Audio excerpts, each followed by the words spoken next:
matter how hard you can get hit and keep moving forward.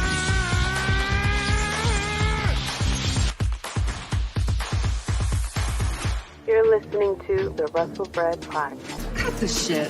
How many red carpets you guys want to walk in your $4,000 ridiculous heels? You will never be able to lace up my Chuck Taylors. This is your fault. This is your fault. I didn't get mad when you stole all my moves. Your daddy's not here anymore. How was your movie, by the way? I missed it. Mine went straight to DVD, just like yours. Careful you don't hurt your neck again going through those ropes. What's going on, guys? This is episode 183 of the Wrestlebread podcast. My name is Jaydee, the first effing lady of the Bloodline Entertainment Network. If you don't know the Bloodline Entertainment Network, just put your ones in the chat, okay? Just acknowledge all of us. The Bloodline Entertainment, go to the website to make sure you check out the latest in sports and entertainment as well. Sports entertainment, but also sports and entertainment as well. A lot has happened this past week. First of all, I am tired. You know how you like go on vacation, you come back from work and like you're backed up and you're tired. I went on vacation for over a week ago and I am still like trying to catch up and everything. But we had a lot of happen in the week of wrestling and everything like that. First of all, shout out to the people already showing up in the chat for just in time, because he is just in time with the ones in the chat too. Also, shout out to the Moneymaker, what's going on as well. But yeah, it's been a lot that has happened this past week in wrestling. As we move along to Backlash or WrestleMania Backlash that's going on in May, we're working towards Double or Nothing for AEW as well. But yeah, let's get into it and let's get started with some news as well. Let's get into the dirt sheets. So first of all, the first news. Now, take this all with a grain of salt. So I'm just going to talk about what news it is and my thoughts about it and stuff like that. If it's true, you know it's true. If it's not true, then it's not true. But the first one is that Cody Rhodes, when he was out in LA, was looking to go into Hollywood. So looking to follow the steps of Roman Reigns and the tribal chief and everyone who had went over to the Hollywood movies and stuff. And apparently, so two roles have been mentioned. The first one, and I'm sure a lot of people will be so excited about this. The first one is a lead role in the Legend of Zelda movie. I'm like, are you about to play Link's Pops or something? Like, I know you're not I hope he's not looking to play Link, unless this is like year 3000 Link or something like that, because I don't see that happening. But also too, the second one that came about is a role in the Mortal Kombat sequel as Johnny Cage. And he did tweet a long time ago about wanting to be Johnny Cage, but we all have already agreed that this is going to The Miz. I mean, The Miz have been playing as Johnny Cage for years. I mean, I feel as though The Miz would probably be perfect for that role. But apparently Cody Rhodes wants to go for it. But if he could play a better Johnny Cage than The Miz, I'm all for it. I love the first Mortal Kombat movie. I had watched all the previous ones, of course, and played the games and everything. But if he feels though he could play a better Johnny Cage than The Miz, which I don't know. We'll see. I know that Cody Rhodes was in the Arrow series, the Green Arrow series, and I didn't see that. So, you know, we'll see what happens. Johnny Cage and The Miz go together like peanut butter and jelly. I know. The Miz has been playing pretty much Johnny Cage for decades, yo. For decades. Like he calls himself the A-lister, Hollywood star and stuff like that. He's been playing him. He got the sunglasses and everything. All the Miz have to do is learn how to do the splits, because he should know that we all want to see the punch, of course. But yeah, I'm hoping that he would, I don't know. I don't know. I don't know how it's going to go, but I'm hoping that the Miz will get it because soon as it was revealed that the Johnny Cage poster was revealed in the original Mortal Kombat movie, people have already campaigned for the Miz to be in the sequel, and so we'll see how that goes. Um, Also, next up, Mercedes Moné had posted on her Instagram story that she is definitely moving to Japan, and she's going to a Japanese language school to learn, I guess, how to speak more fluently in Japanese. She's just having the time of her life. I guess sorry to all the people who feel as though she's immediately going to WWE or won't be able to make in New Japan. It seems like she's doing pretty well, or in Japan, I should say. But it seems like she's doing pretty well. I'm happy for her because it seemed like it was her dream to go and wrestle in Japan. Um, and she's meeting a lot of people who she admired as well. I say, go for it. It's not the end of the world. That's what I love about outside the WWE bubble with AEW and all these other companies is that people can, if WWE is no longer the end of the road, you know, if you want to explore other options, you can explore other options and you can do it successfully. Exactly. Mercedes is living her best life and I love it. Exactly. And I love it too. Like she's out here being able to meet legends that she always wanted to meet. Yeah, actually, Russ said Mercedes always said she loves Japan, so I'm not surprised. And I'm not surprised either. She loves the culture over there and everything. And I'm happy for her that she's able to do what she needs to do. And she seems to be accepted over there. So of course she is still very WWE with some of her promos and stuff. And like I said before, it's going to take her a while to get away from that because she was literally brought up and trained and did promo classes and stuff like that, just like WWE. So it's going to take a while for her to kind of separate the Sasha Banks and become Mercedes Moné. So we'll see how it goes. Shout out to you, the Universal Wrestling Podcast. What's good, Jaydee? That's right. One's in the chat and acknowledge us. Yeah, I'm happy for Mercedes Moné. And so I was kind of upset at the way that people reacted when she decided to go over to Japan and they feel as though she wasn't going to make it and things like that. But I'm happy for her. Like I feel as though if you want to go to Japan, go to Japan. If you want to go to AAA, even if you want to go to AEW, if you want to go to GCW, if you want to go to Impact, if you just want to bag groceries at a ShopRite or something like that, I say go for it. Like do what makes you happy, And she's living her best life. That's all we can say about it. If she goes back to WWE, that's her decision, We're not in the ring wrestling for her. So, I it's all about what makes the person happy, but I just hope that that person gets booked correctly and is used to their money value.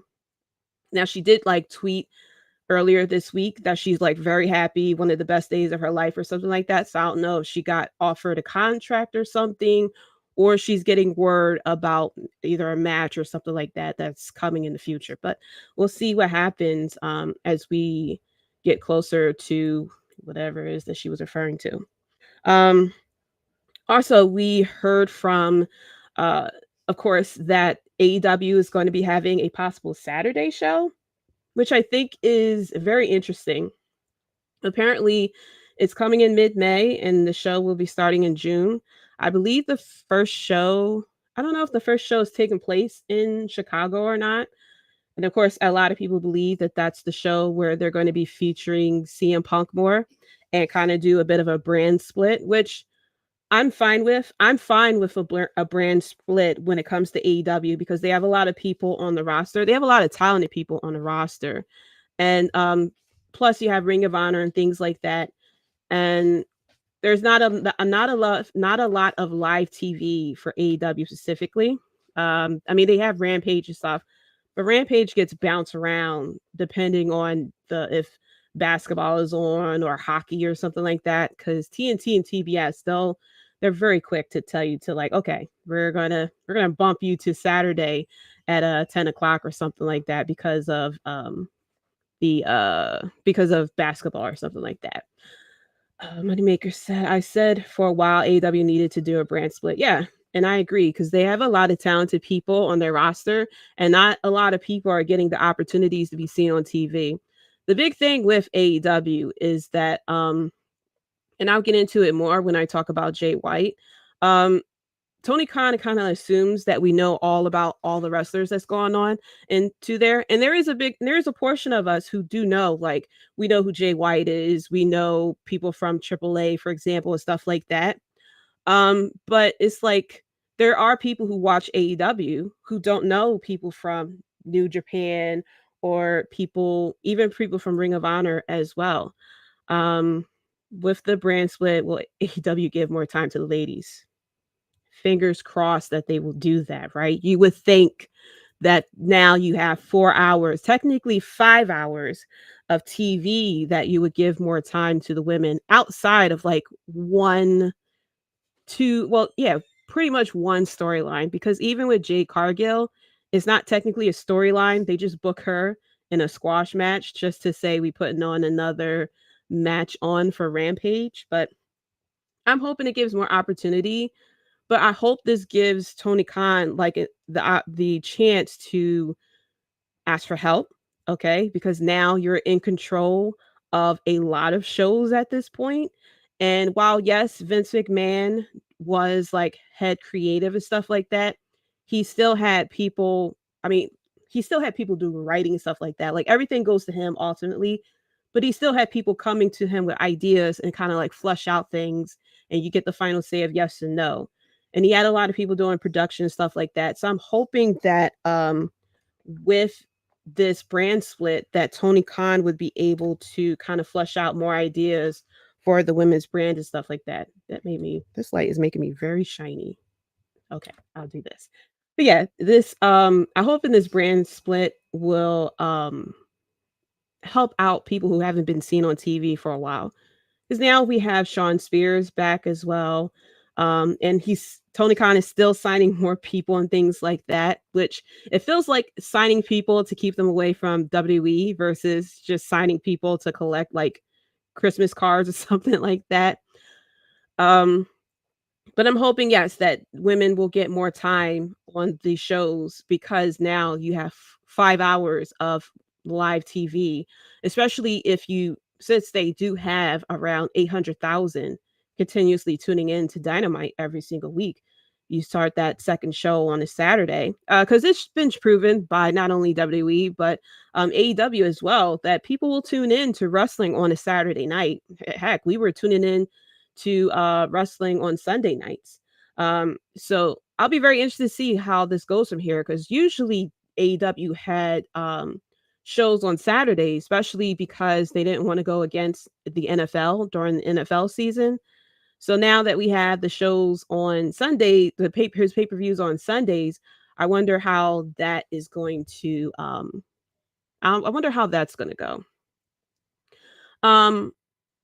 Yeah, so the show is supposed to be airing from 8 to 10 on Saturdays, called AEW Collision. Now, yes, they did spell it wrong the first time. That's why you have an autocorrect button on all of our devices. But it's supposed to be running from 8 to 10, which is going to be interesting when WWE decides to do their pay-per-views at the same time as the show, because we know WWE is going to keep their pay-per-view show as well. So switching over to WWE, according to Fightful, they said that WWE has reached a deal, especially now that we have Endeavor involved, that wrestlers will be able to stream on Twitch again, which I'm very excited about, because I was actually watching a lot of the wrestlers when they were streaming. I had watched Xavier Woods. I watched, of course, Adam Cole when he was Chugs. And I was watching, who else I watched? I watched a little bit of Mia Yim when she streamed as well.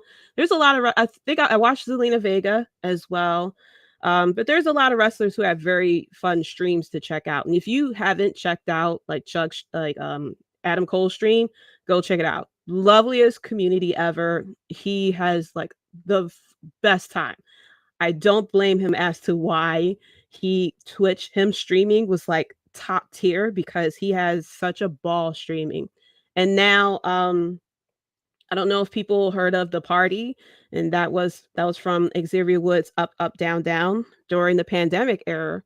Xavier Woods, Cesaro or Claudio, Tyler Breeze, and Adam Cole were all playing together. They were playing Uno together, and they played for like a year and stuff like that, playing Uno and posting it on Up Up Down Down. And they called themselves The Party. And I watched it back then too, and it was just like it was so entertaining and everything. It kind of reminded you of, having, when we were all younger and having people over to play video games and stuff like that, or board games and whatnot.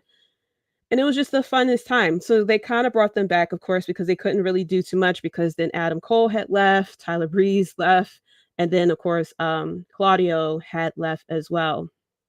And now they're like back together, but not exactly officially. But now that we have this rumor of them allowing to stream Twitch, it seems like, we may have things like that again. Zelina Vega streaming again, probably as well. But it did say that there is a rumor too that there's almost no restrictions with it, but wrestlers would need permission if they want to have any performers from other companies on their streams. So if Zelina Vega wants to do a stream with her husband, Malachi Black, as we know him as, she probably would have to get permission. Of course, Tyler Breeze, who is kind of under WWE contract, him, Sean Spears, and Baron Corbin had a stream together, were roommates, I think. And they streamed together, and that was entertaining as well if you haven't checked that out. Zelina was back streaming last week. Oh, I didn't even know that. I'll definitely go and check her out. I found her entertaining too, because she would pretty much it was pretty much her talking, and she'll like questions and things like that. Sometimes she'll do her cosplays and everything. Drew Gulak too. Oh man, if you ever want to get into wrestling, Drew Gulak's streams were so informative.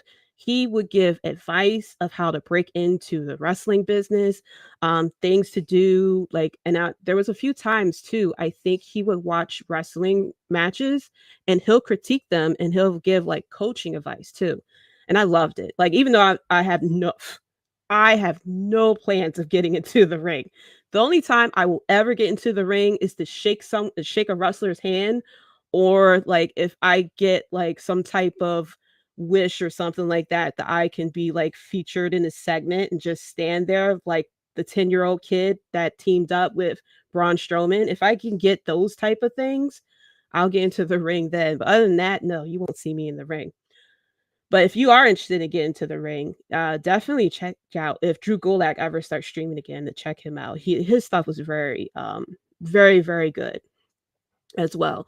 So I'm excited for the wrestlers, because I felt as though with the streaming, it really connects you more with the wrestlers. Like, you felt as though like you kind of know them better, and it makes you a bigger fan of the person too.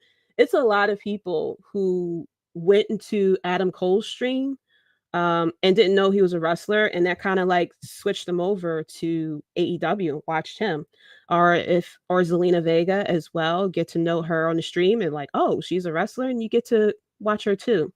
It's just the fact that, of course, they didn't like the fact that they were getting the revenue from Twitch, of course, with the subscriptions and things like that. And that's what kind of ran into the problem the first time as well. But I'm happy for everyone as far as getting the streaming back as well.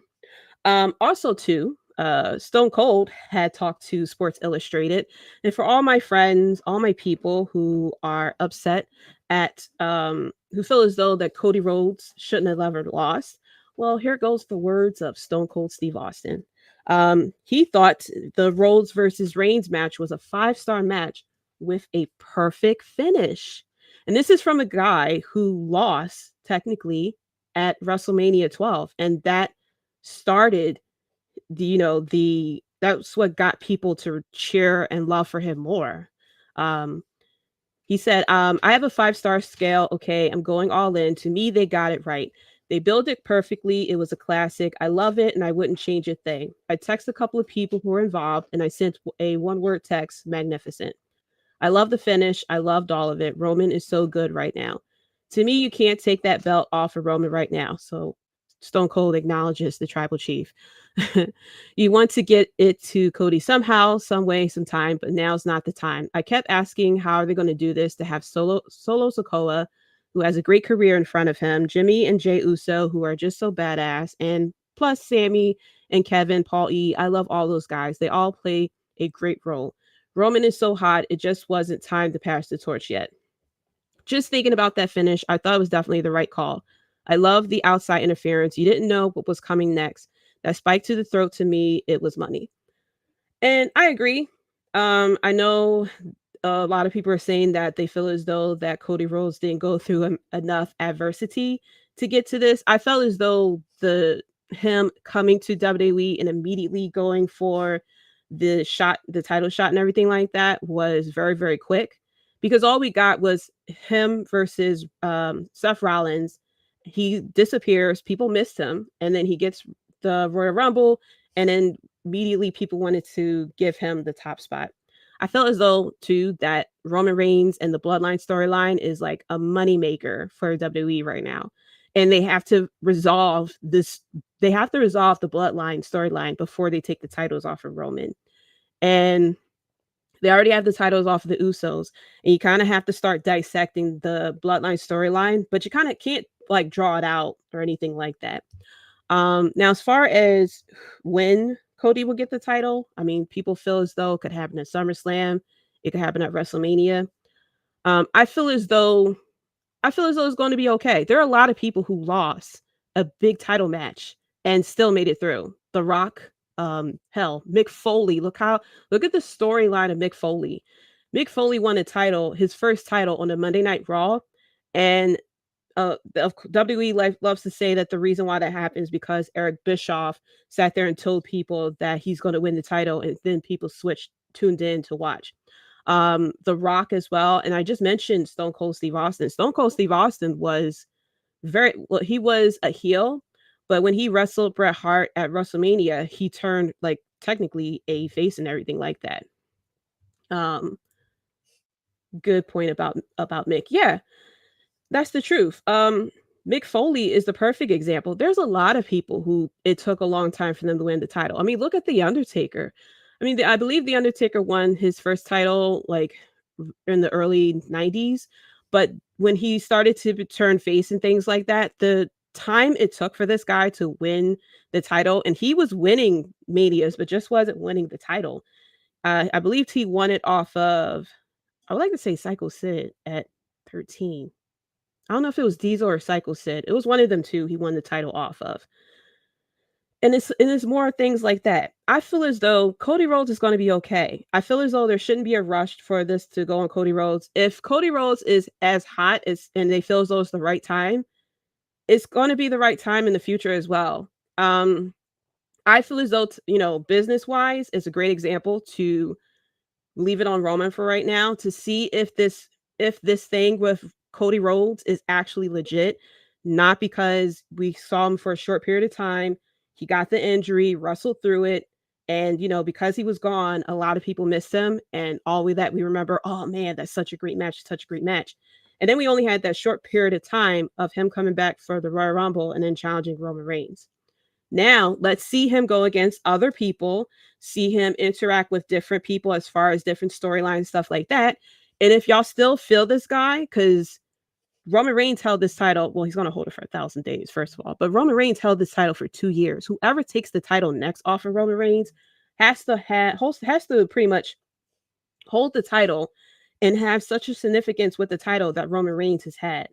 I mean, despite the fact whether you cheer for Roman Reigns or not, everybody tuned in to the Bloodline storyline. If you heard that Roman Reigns was coming in on SmackDown, I mean, they would announce he was coming on SmackDown and people would tune in. That's what you need for your champion. And I think if they had put the belt on Cody Rhodes and then people turned around and was like done with Cody Rhodes after 6 months, just like they did with Kofi Kingston, not so much with Becky Lynch. It took a while for people to start getting tired of her title reign. And now Bianca Belair, she didn't even hold the title as much as, I don't think she held the title. No, she didn't hold the title as much as Roman Reigns. And people are tired of her holding the title.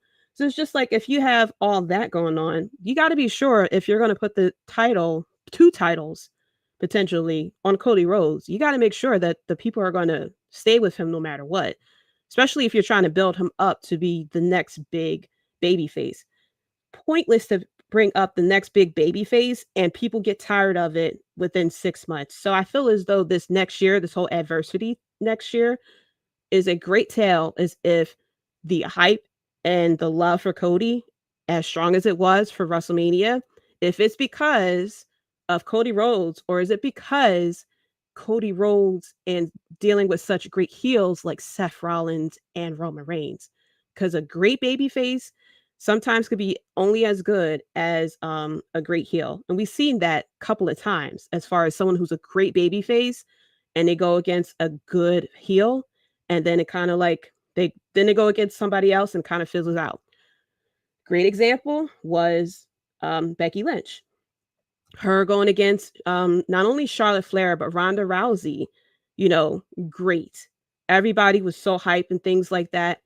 Even with Daniel Bryan, as far as going against the Authority and being called a B+ player and everything like that. The love and the hype for Daniel Bryan during the Yes Movement was so much at its peak because of the adversity that he had to go through for all this. And even what my points that I had said earlier, as far as adversity, Daniel Bryan won the title, legitimately had it for about 10 seconds before Randy Orton cashed in on him and won the title. And then he had to kind of like go from there. And it was such a better choice to have him win at WrestleMania 30 versus winning it at SummerSlam, because of the story that got built up from there. So let's just hold off our horses and see the story that we get built up from there, as far as what is going to happen with Cody Rhodes. It's not the end of the world. It's not the end of the world. So also let's go into the interview with Nick Khan, not related to Tony, of course. He had a interview. I forgot where the interview was from. Yeah, I forgot where the interview was from. But he was doing an interview, and he brought up a lot of interesting stuff that has to do not only with the merge with and the creation of Endeavor, but some of the things that's happening with WWE as well. So the most interesting thing, starting off, is him saying that it was actually Ari Emanuel from Endeavor who had asked Vince to stay on as the executive chairman, and it wasn't an ask from Vince. So all these people who wanted Vince to be fired because now Vince has someone over him, looks like that's not going to happen, because it was actually his boss that told him to stay on.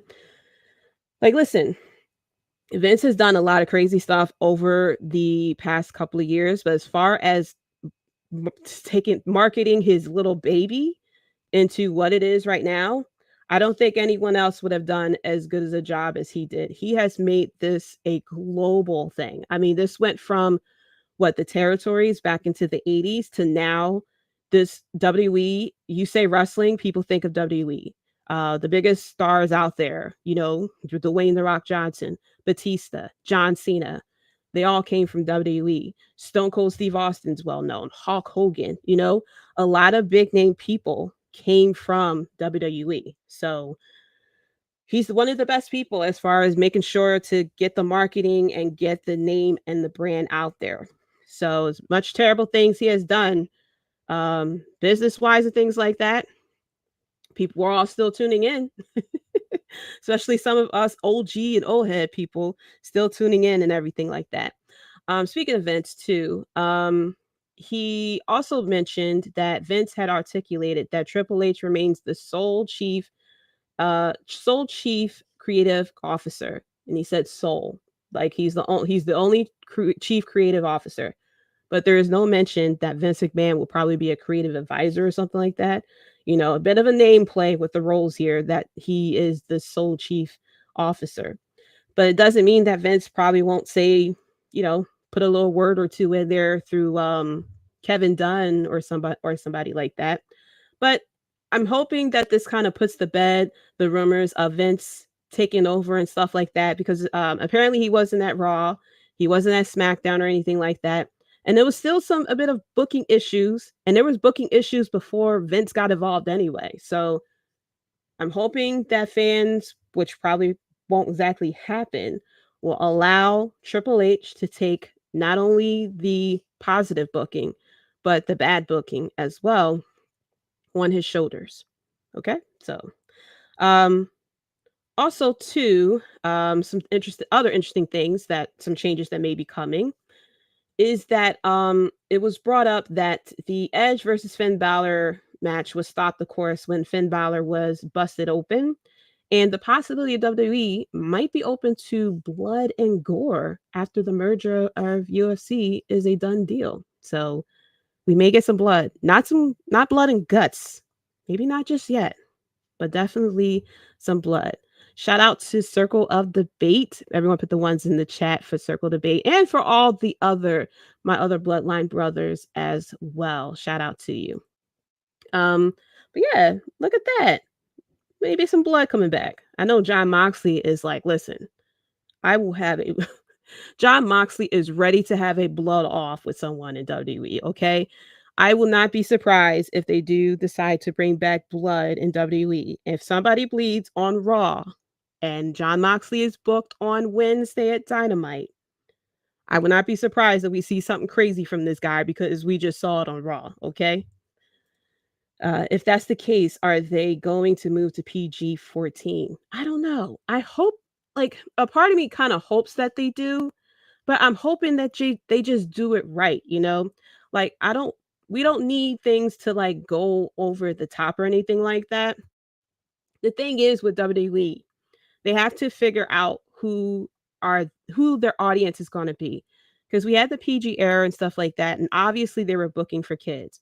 When we were younger, they pretty much were booking for us as we grew up.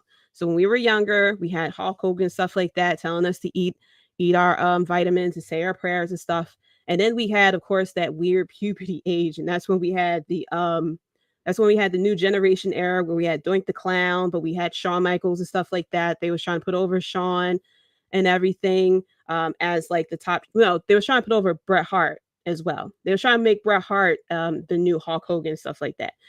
So they was going through that weird phase where you're like, 12 or 13-ish. And then we had, of course, the Attitude Era. And that's when we were all like, a bunch of misfits as teenagers, stuff like that, rebelling against people, telling suck it to our teachers and stuff. And then we had the Ruthless Aggression where we turned 18 and we feel as though we're adults. Like, you can't tell me what to do. I'm a grown person. And then they restarted the whole thing and decided, let's go back to booking for kids again. And so now they're just like in this weird place because a lot of people who I'm very curious of the age range of people who watch them. Because I feel as though there are like a lot of people who watch them are like our age and or people who bring their kids and stuff like that and get stuck because their kids saw John Cena. And so they start bringing them to the shows and now they're stuck bringing the kid to the show, stuff like that. I agree. I feel that the transaction should be more on Endeavor to work to see the analytics of the age demographic to decide to transition into TV-14. Yeah, I'm very curious as to what the age range is. Like, how many of us, I guess they love to do the 18 to 49 range, but I would love to see like how many I would love to see them even break that down even more. Like, how many people 18 and under tune in to watch, and how many people like 18 to 30 and then 30 and older? Because I think that's a big difference of booking for someone who is like 18 years old and stuff like that versus people our age who like where you don't have to. The only thing I didn't like that WWE does is that they tend to dumb it down as if we don't understand what's going on, the thing I loved about the Bloodline storyline is that there were so many pieces to it, and it was like you had to watch and you like start connecting the pieces yourself and not being told to connect the pieces. You know what I mean?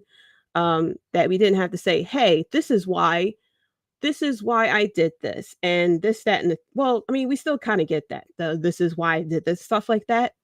But the reason why people did things kind of like made sense. It wasn't like what we had in the PG era where it was like high school bully type of situation. Like, it's okay to book dream matches. It's okay to just say, I'm just going to book these two people together and, for that. But I don't need I don't need the female wrestlers to like bump into each other and start doing High School Musical or something. Also, WWE tried to test the waters with Raw Underground. I think that was Sean McMahon's little baby, okay, with Raw Underground. He thought he was doing something there, especially that first episode. Especially with that first episode with strippers. That threw me off so hard. I was like, what the hell is going on here? And then they did the whole thing with Mick Foley too, and they tried to turn off the lights. Speaking of that, they're also talking about the final hour, the 10 to 11 o'clock hour. So Nick Khan mentioned that when we're specifically talking about the 10 to 11 o'clock hour on Raw, we're talking specifically to NBCU and ourselves about what we can do, what we do with that moving forward. We asked, what do we do if we tweak this? That 10 to 11 hour, it is basic cable, not broadcast, as you know. So they're looking to do something special with that final hour, because how many 10-year-olds are up from 10 to 11 on a Monday night, on a school night? Summer is a completely different story, but on a school night, up from 10 to 11, So yeah, I don't know what they're going to do. I mean, I guess that's when they're thinking about doing, if they do blood, they'll do blood then. But it's just, I don't know. Okay. I don't need blood or anything like that, truthfully. If the match calls for it, if we get something like crazy and stuff and we get like, trickle or something like that, I think John Moxley overdone it for us right now, that we are blood out. Unless you're a vampire or something. I feel as though, like, if we get a non-sanctioned match or, something crazy happens, okay, right? If the match calls for it, if this feud is so like, if the feud is so intense and things like that, you kind of assume that's going to eventually draw blood, I'm fine for that. But I don't want them to do it just to do it, like we get sometimes with AEW. Like, I don't need people to bleed on a random match on Raw or SmackDown.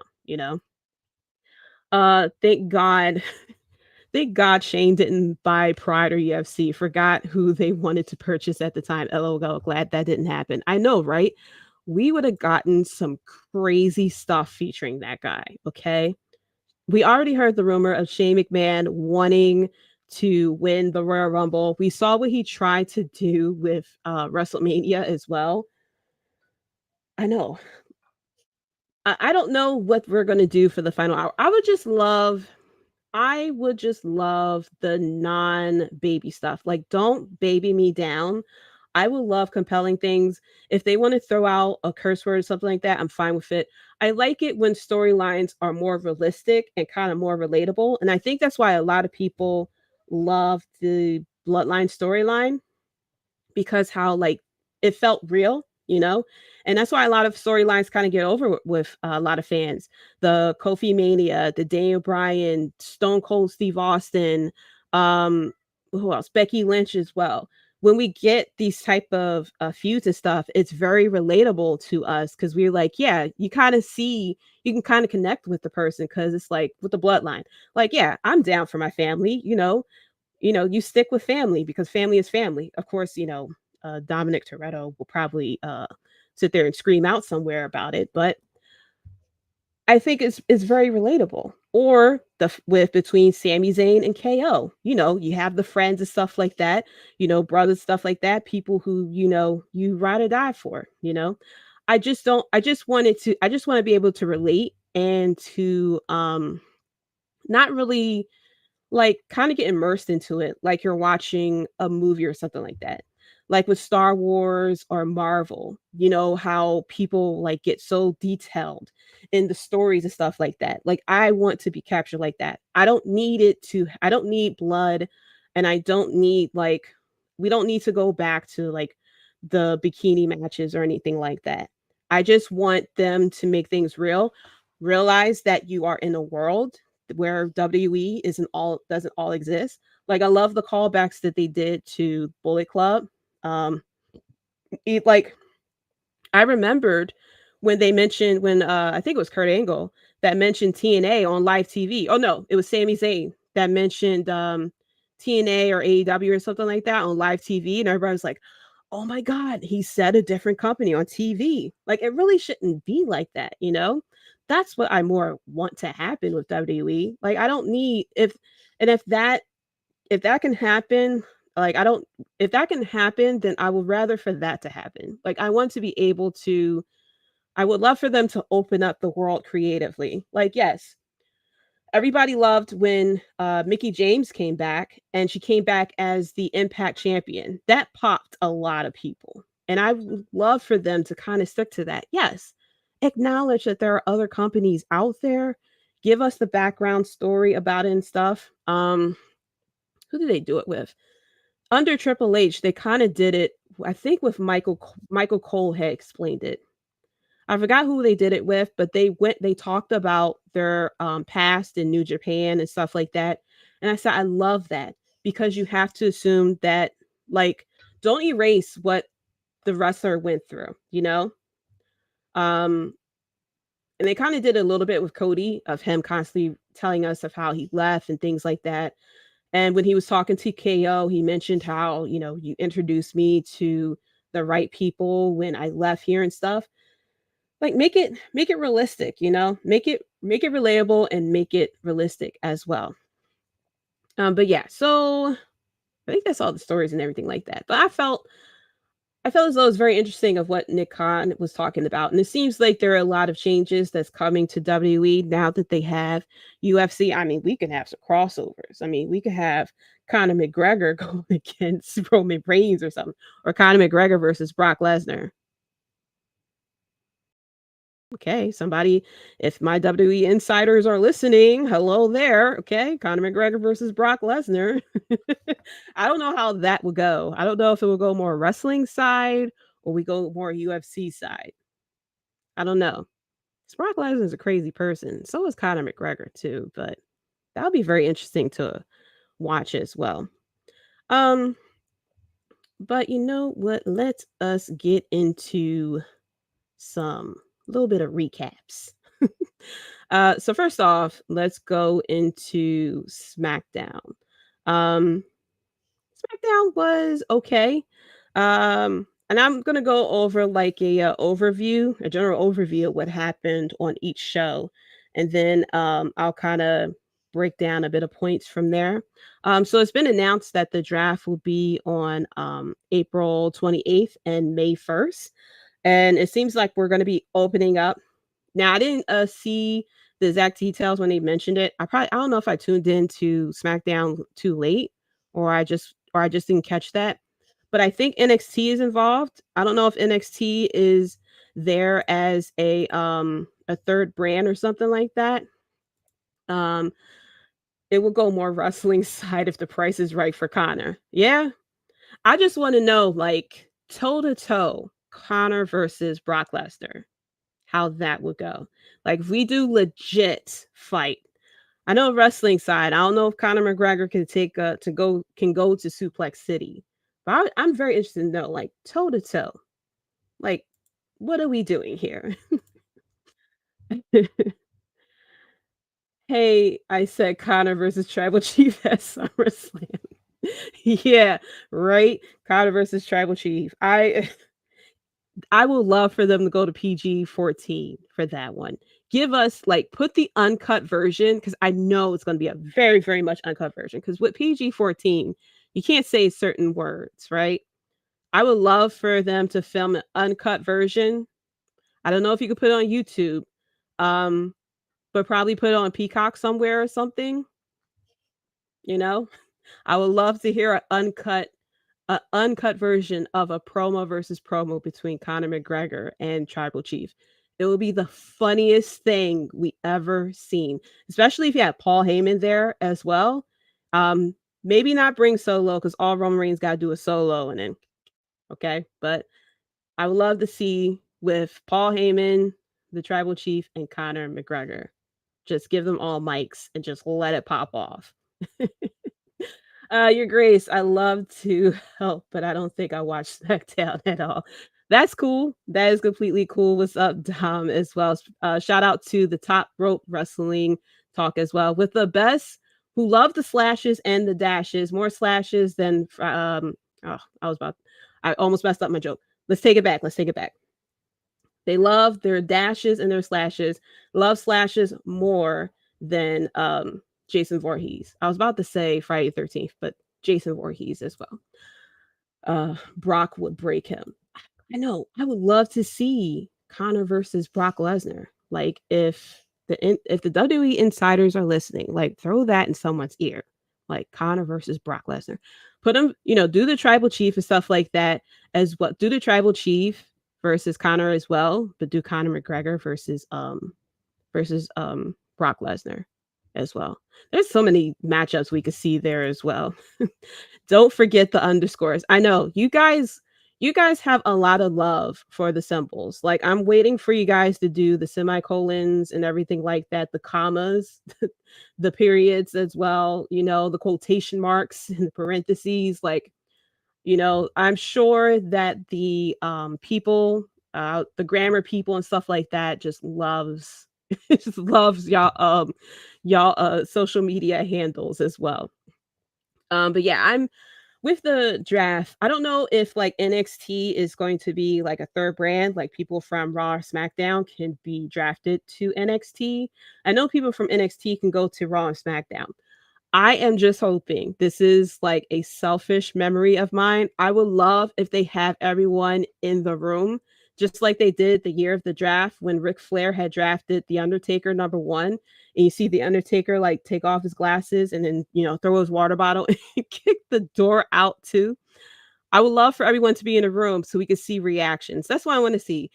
Because what they did the 1 year with the fake executives with of Raw and SmackDown, the Fox and USA executives.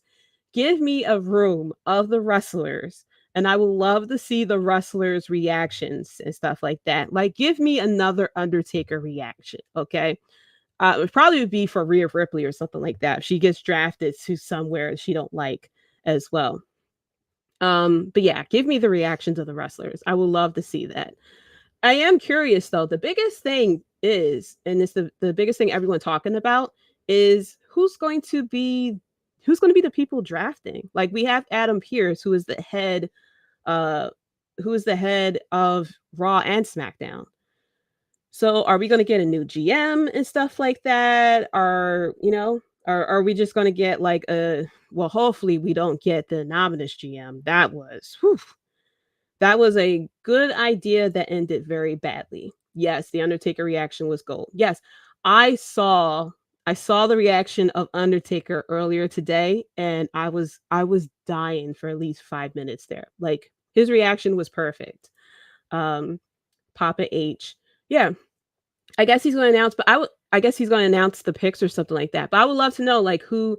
I don't know if he is going to be like I wonder if he's going to like do like NFL type of draft. He's like the Roger Goodell who's going to say, the pick and stuff like that. Raw will be like, who is the head of Raw though? Like, is he picking to determine who's going to go to Raw and who's going to go to SmackDown? That would be cool and different. If it's him telling us, this is who I picked to go to Raw, this is who I picked to go to SmackDown, this is who I picked to go to NXT, that would be kind of cool, That would be kind of cool. But I am wondering, I guess they're going to still have Adam Pearce head of Raw and SmackDown. And then have Shawn Michaels, I guess, for NXT. I wouldn't mind that if it's Papa H telling us this is the #1 pick that I picked for Raw. This is the #1 pick for SmackDown and things like that. I'm very interested in that as well. I'm waiting to hear about what was his name? Gable Stevenson or something, the Olympic guy who was drafted to Raw like 20 years ago and have still not debuted. Like we need to work on that. Somebody his paperwork got buried somewhere. His paperwork probably got thrown out when Vince McMahon left or something, because I haven't heard anything about his debut. I remember he got drafted. We were a little surprised. We thought that he would appear at a WrestleMania or something like that to wrestle, and that was it. That's the last time that we heard of this guy. But yeah, I am interested to see how this is going to go. I think it'll be very entertaining. I think it'll be a good draft. I figure we'll get more information once we get closer to that date as well. And I'll probably give, I don't know, I should probably do I'll probably do a mock draft like we do for football or something like that, of who we think should go number one. Or maybe I'll do a top 5 or something of who I think should go top 5 for Raw, top 5 for SmackDown. Who should go to NXT? Who should get called up from NXT? I'm reading today they had plans for him, but they changed for some reason. Yeah, I'm wondering what is going on. Like, I don't know. I don't know if it's just that they don't have anything for him, or if he's really that bad in training that they just I don't think it's happening, bro. Like, he probably is going to be like one of those people in NXT that gets signed to NXT, and then we don't see them for a while because they're training and promo class, stuff like that. And then we see them like a year or two later finally debuting. I don't know if that's the case with this guy. Like, it's a little concerning that he has been with them and has been officially drafted to Raw, and we haven't seen this guy yet. Like, not even walk somebody down to the ring. Okay, at least walk somebody down to the ring. Hold Roman Reigns' title or something like that when he go to the ring. I heard both. They wanted to use him for Mania, but his training wasn't up to par either. I think, yeah, I figured that's what it is. Because I thought about him earlier today, and I was wondering what was going on with him. Because he was drafted, and we didn't hear anything else from him. So it must be that he's just like, it's just not happening for him. And sometimes you would think that someone who's wrestling, like, it'll be a very smooth transition. But there's a big difference between, wrestling for the Olympics and stuff like that, in the wrestling Olympic sport, and doing sports entertainment like they want it to be, because it's very much more than just wrestling. If he was in AEW, he probably would have been debuted by now, and he would just have been learning on the damn job while we sit here and talk mad shit about him at that point. But with WWE, it's all about character work. So it's very possible that his character, like him being a character, is just like not connecting. Either he's forgetting lines, or he's just not understanding, he's just not understanding how to be a character. I had forgot about him, to be honest. I forgot about him for a while too. And I just thought of him somehow today. Everyone can't be Kurt Angle, And I think that's what's messing up WWE for them. They really are looking for the next Kurt Angle, because we had Kurt Angle, we had Chad Gable as well, and I think that they feel as though and they have Bianca Belair too. A lot of people who came from non-wrestling, like non-indies background, and can make it really big in wrestling, and they feel as though that they could do this with the college athletes, and sometimes it works, but sometimes they have to understand that you guys are asking for actors. Like, this isn't just simply wrestling, do a headlock or stuff like that. Like, you want these people to cut promos and become like bigger than life characters, and it's not happening with some people as well. We also have a setup that we had this week, and we're gonna have Gunther versus Xavier Woods coming for SmackDown, and I'm very sure that there will be a memorial for Xavier Woods happening the next day, because oh my gosh, he is going to get chopped up, yo. I mean, he has, I think he might be good, he might be good, but I highly doubt it. I think Gunther is going to slap the hell out of him. But I'm happy for Woods that he's getting a little bit of more time on TV versus, showing us what WWE 2K23 is looking like. The biggest thing though that happened on SmackDown was Shinsuke Nakamura came back. Chef's kiss. I love Shinsuke Nakamura. He's back. He's still awesome. The crowd sang his song, which I'm happy about. He looks like a boss. I mean, I love his gear. Shinsuke Nakamura to this day has one of my favorite entrances that I ever seen. If you never seen his entrance at Wrestle Kingdom, I think it's Wrestle Kingdom 9. Go check it out. When I heard about him coming, I didn't hear about Shinsuke Nakamura. I mean, I didn't really know too much about Shinsuke Nakamura before when they announced him coming to NXT. When he did when he revealed himself to Sami Zayn in NXT. I didn't know too much about Shinsuke Nakamura. Push Nakamura, love him. I love Shinsuke Nakamura too. So I decided to look him up. So I looked up best matches of Shinsuke Nakamura and stuff like that. Found, he's the king of strong style and stuff. And I saw the fucking entrance at Wrestle Kingdom 9. I think it's 9. I don't think it's 10. I feel like it's 9. If you've never seen that entrance, look it up. It is the best thing ever. It had everything. And I'll give you a little spoiler. He had strippers, yo.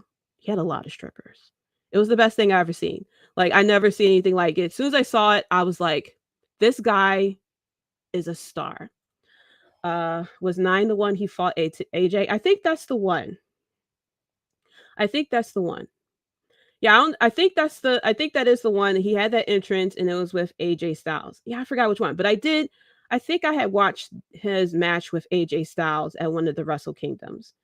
I think it was the one because it was AJ who did the Bullet Club John and Shinsuke Nakamura took the bullet and ate it like a fucking boss. But yeah, that's when I watched some of Shinsuke Nakamura stuff. And so I knew who he was. And then, of course, he debuted at NXT, and it was the best thing I ever seen. I loved this entrance that they had at NXT. It was the best thing. I was doing the holy shit chant with everyone else as well. But yeah, that was such a great entrance. But he's back and he's awesome. He went against Madcap Moss, which it was a cool match. I don't know. I wanted him to have a better match coming back, but I guess that was okay. But afterwards, we had Karrion Kross, who is now going against Shinsuke Nakamura. Remember Karrion Kross? Remember him? He is now going against Shinsuke Nakamura.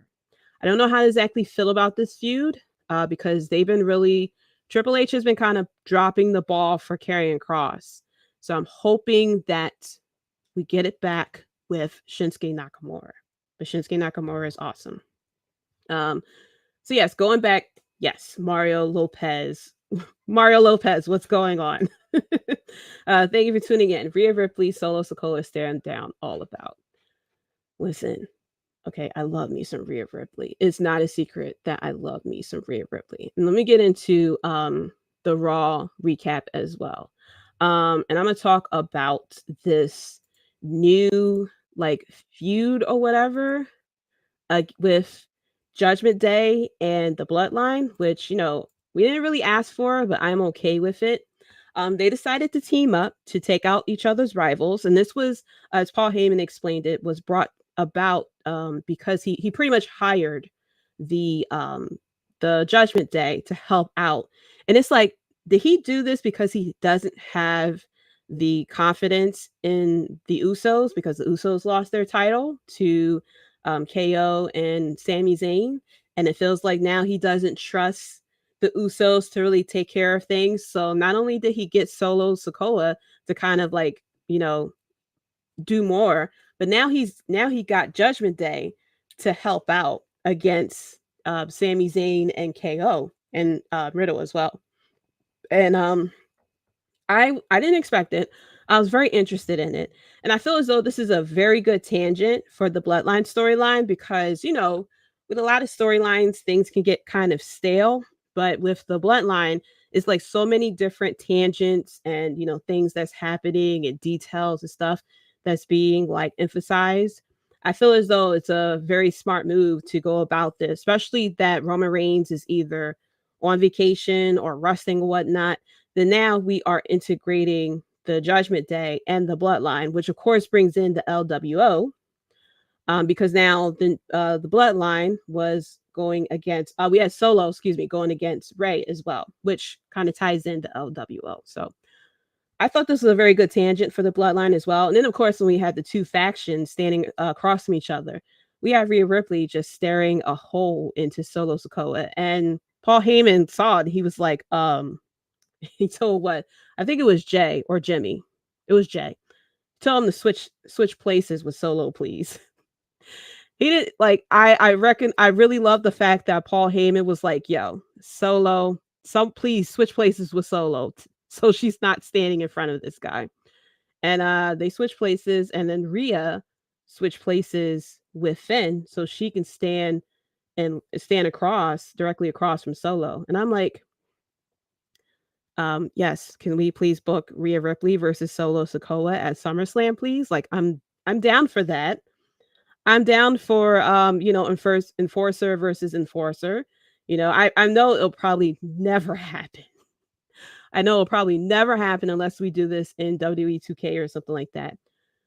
But I was like, wow, I didn't realize that would love that matchup between these two. But yeah, I mean, Rhea Ripley is Rhea Ripley. So if she wants to stare you down, she's going to do it. Like, the only thing Solo Sikoa can do is just stand there with his arms folded, looking like a upset 3-year-old toddler who got his candy taken away.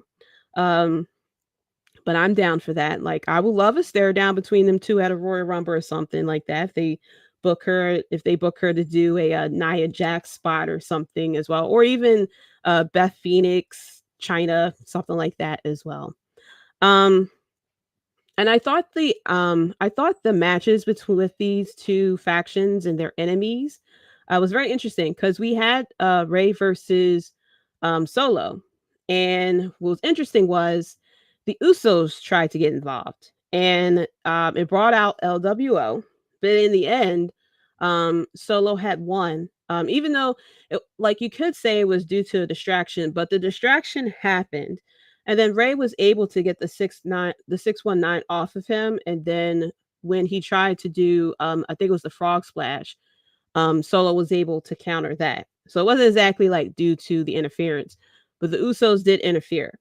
And then when we had the main event of that night, where we had Judgment Day going against Sami Zayn, KO, and Riddle, we had Rhea Ripley interfering in the match, and she got caught and was thrown out. And what was very interesting was when Rhea Ripley was kicked out from ringside, like, that's when Sammy, KO, and Riddle really started to get a lot of offense in.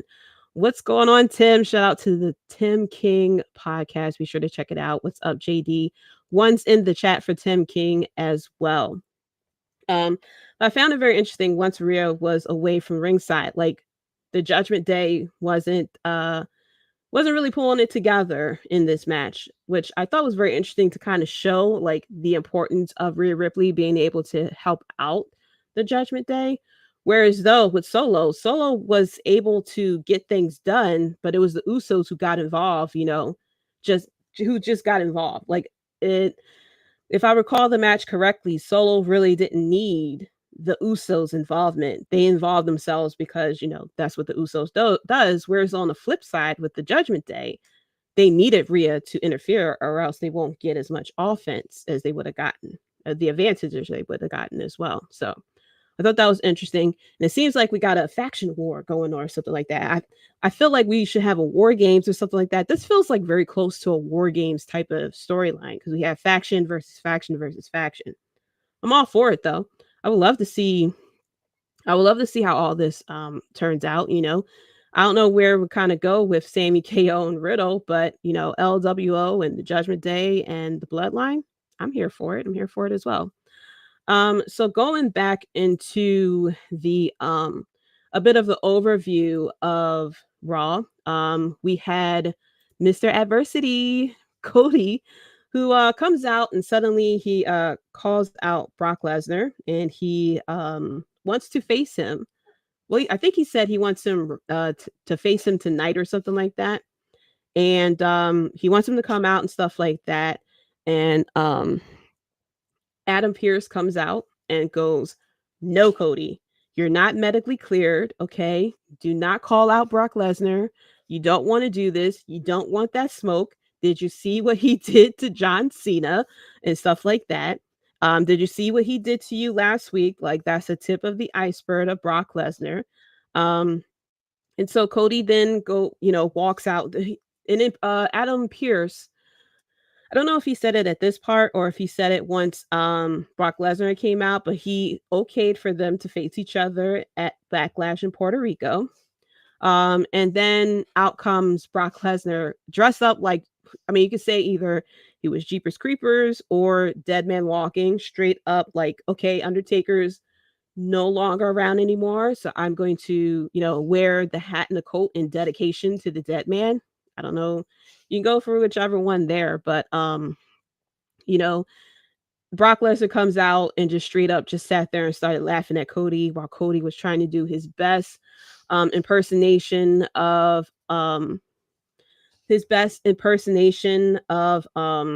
Neo and the Matrix, going against all those against the agents. I forgot their names. Damn. Wow. My memory. I forgot the agents when there was like 1,000 of them and Neo was sitting there going against them all. That's pretty much what Cody Rhodes was doing against the security guards. Mario says, thank you so much. Thanks for explaining it so well. My question was answered. Thank you. You're welcome. No problem. But yeah, that's what that stare down was for. It was just, enforcer trying to, kind of stare each other down to intimidate each other, so that's what that was all about. But it was Rhea Ripley just being Rhea Ripley. Like, she's Rhea Ripley. She's a tough girl. Okay, she's a tough girl. She has strong muscles. She sees the big dog outside of Roman Reigns standing there, and she's like, hey, I can fuck you up if I wanted to. Okay, don't let the eyeshadow fool you. Okay, but yeah, that's what I kind of got with that one. But yeah, going back to Mr. Adversity, Cody Rhodes. So yeah, Cody wants to go against Brock Lesnar. I feel as though Adam Pearce probably tried to save Cody's life. Because Brock Lesnar, we've seen Brock Lesnar go from 0 to 100. He'll sell for you if he really likes you, but if you sit there, if you punch him wrong, if you botch a move, he's going to pay you back. But we seen what Brock Lesnar did to Cody Rhodes last week. I mean, slammed him onto the stairs and stuff like that, and then sat there and put up the middle fingers afterwards. So Mr. Here Comes the Pain is back once again. And I don't know if Cody Rhodes was watching WWE and doesn't know that there is a new place called Suplex City that Brock Lesnar is the mayor of. He built it. He runs it. He invites people to it, and you don't leave until he tells you to leave. So I'm sure there may be a bet, probably with DraftKings or something like that, of how many Germans Brock Lesnar is going to pull off at this match against Cody Rhodes. And I'm very interested to see how this match goes. Truthfully, I will not be surprised if Cody loses this match. And yes, I call myself a Cody hater, stuff like that, even though I don't hate the guy like that. Just keeping, like I keep saying, in case for those who don't know, I'm keeping the same energy for this guy as I did in AEW. I'm just waiting for him to become Homelander, because I think this man is in deep denial. He needs to become Homelander. But he is getting cheered and love, and he's Mr. Adversity. And fine, we'll let it play out. I'm just waiting for Homelander to show his face. That's all I'm doing. Yeah, if Cody wants to be in something, he can definitely play an alternate universe version of Homelander. If they ever do a multiverse or something like that, perfect guy to cast in that role. He got everything down, the look and everything, the smile, the way the underdog promo and stuff like that, the heroism and everything. Perfect guy to play alternate universe Homelander. But I'm very interested to see how this goes with Cody. I wouldn't be surprised if he loses this match. I wouldn't be surprised if he loses this match. Mario says, who a WWE wrestler, male or female, that needs a push or more recognition? So I have a number of people who I feel as though needs a push or recognition. First is Chad Gable. Chad Gable is very talented and it's very easy for people to do the comedy roles and he does it very well. But I feel as though they really missed the opportunity for him to be like a Kurt Angle. They went with they went with Jason Jordan as far as the whole Kurt Angle son, but I feel as though they really missed the opportunity for him to get with Chad Gable, and I feel as though it would have been they could have recreated the oh man, I forgot the name of the wrestling faction that Kurt Angle had with him, Shelton Benjamin, and I forgot the third person. But I feel as though like you could have done something like that with them. So I feel as though Chad Gable definitely needs a push or more recognition. Um Another one too is I would say like I talked about Shinsuke Nakamura. The way that Shinsuke Nakamura was in NXT and then when he kind of got to the main roster was kind of like two different things. And yeah, he was like King Nakamura and stuff like that. But I feel as though once he came to the main roster, like a lot of his wrestling style and things like that kind of got dumbed down. And I don't know if it's because the way that they wrestle on the main roster, if it's like if they are not up to his speed and stuff like that, because Shinsuke can go, you know? And I think with the right person, with the right chemistry, we could see amazing matches. Like check definitely if you haven't seen Shinsuke Nakamura before he came over the main roster, um, definitely check out his match in against Sami Zayn. That was his NXT debut. And a lot of the matches that he did in NXT as well. Team Angle, world's greatest tag team was definitely fire. I know. I miss Team Angle. And I felt as though they really missed the opportunity to push them. Another person who needs a push or more recognition, I feel like Shayna Baszler.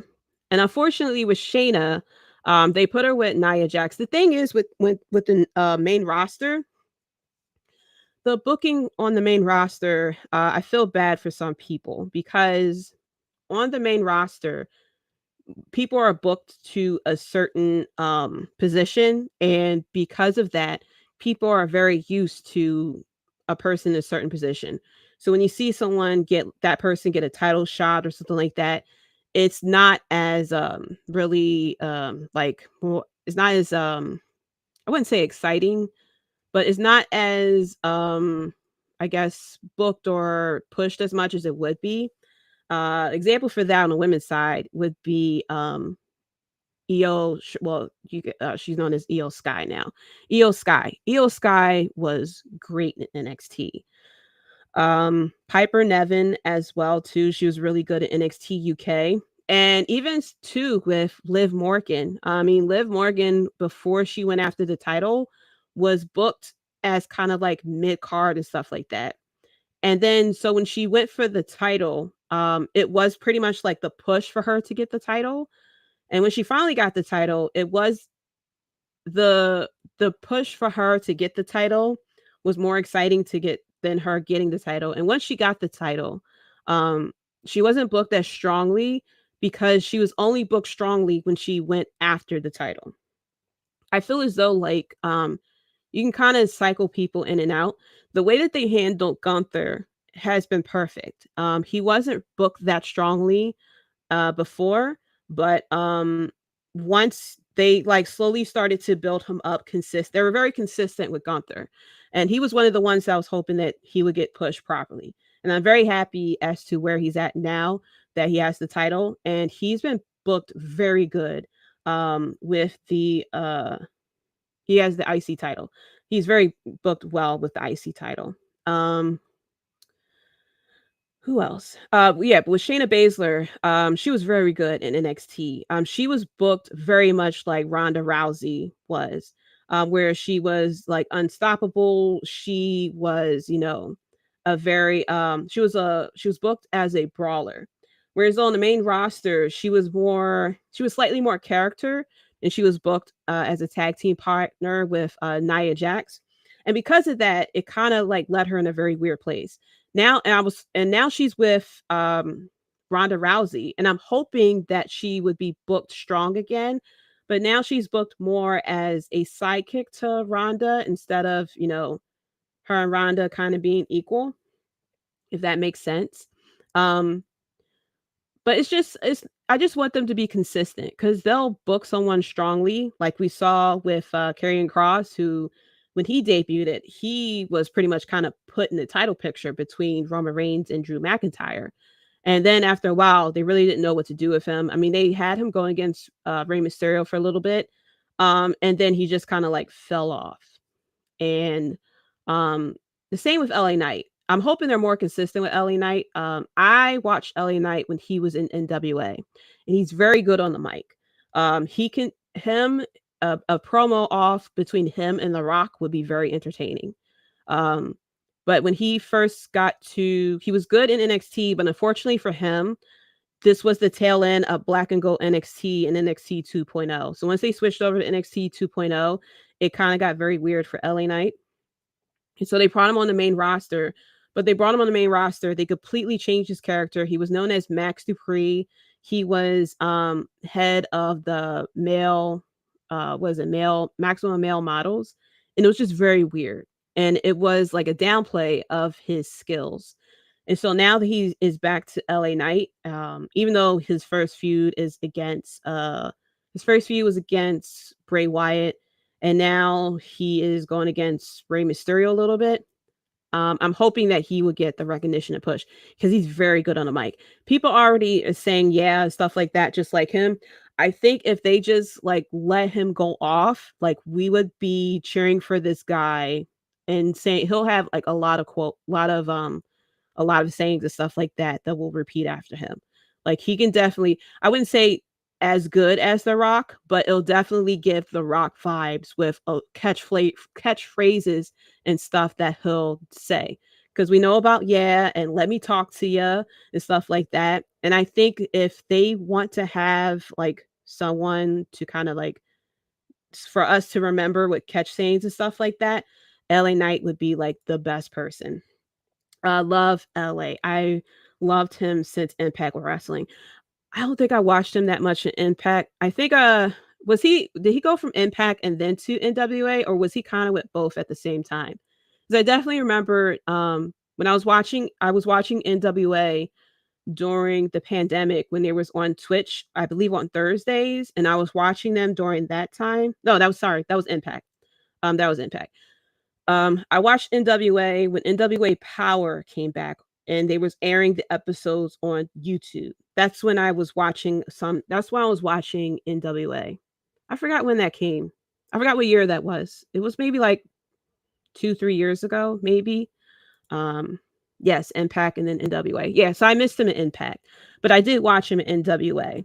And that's how I got to know of Eddie Kingston as well, and Nick Adonis as well too, and a couple of other people that I saw in NWA as well that I became fans of. And Camille as well. I was about to say Carmella. Camille as well, I was a fan of. But I haven't watched NWA in a little bit. But yeah, they have a lot of talented people, Mario. But it's just the fact because WWE is like so fixated on characters.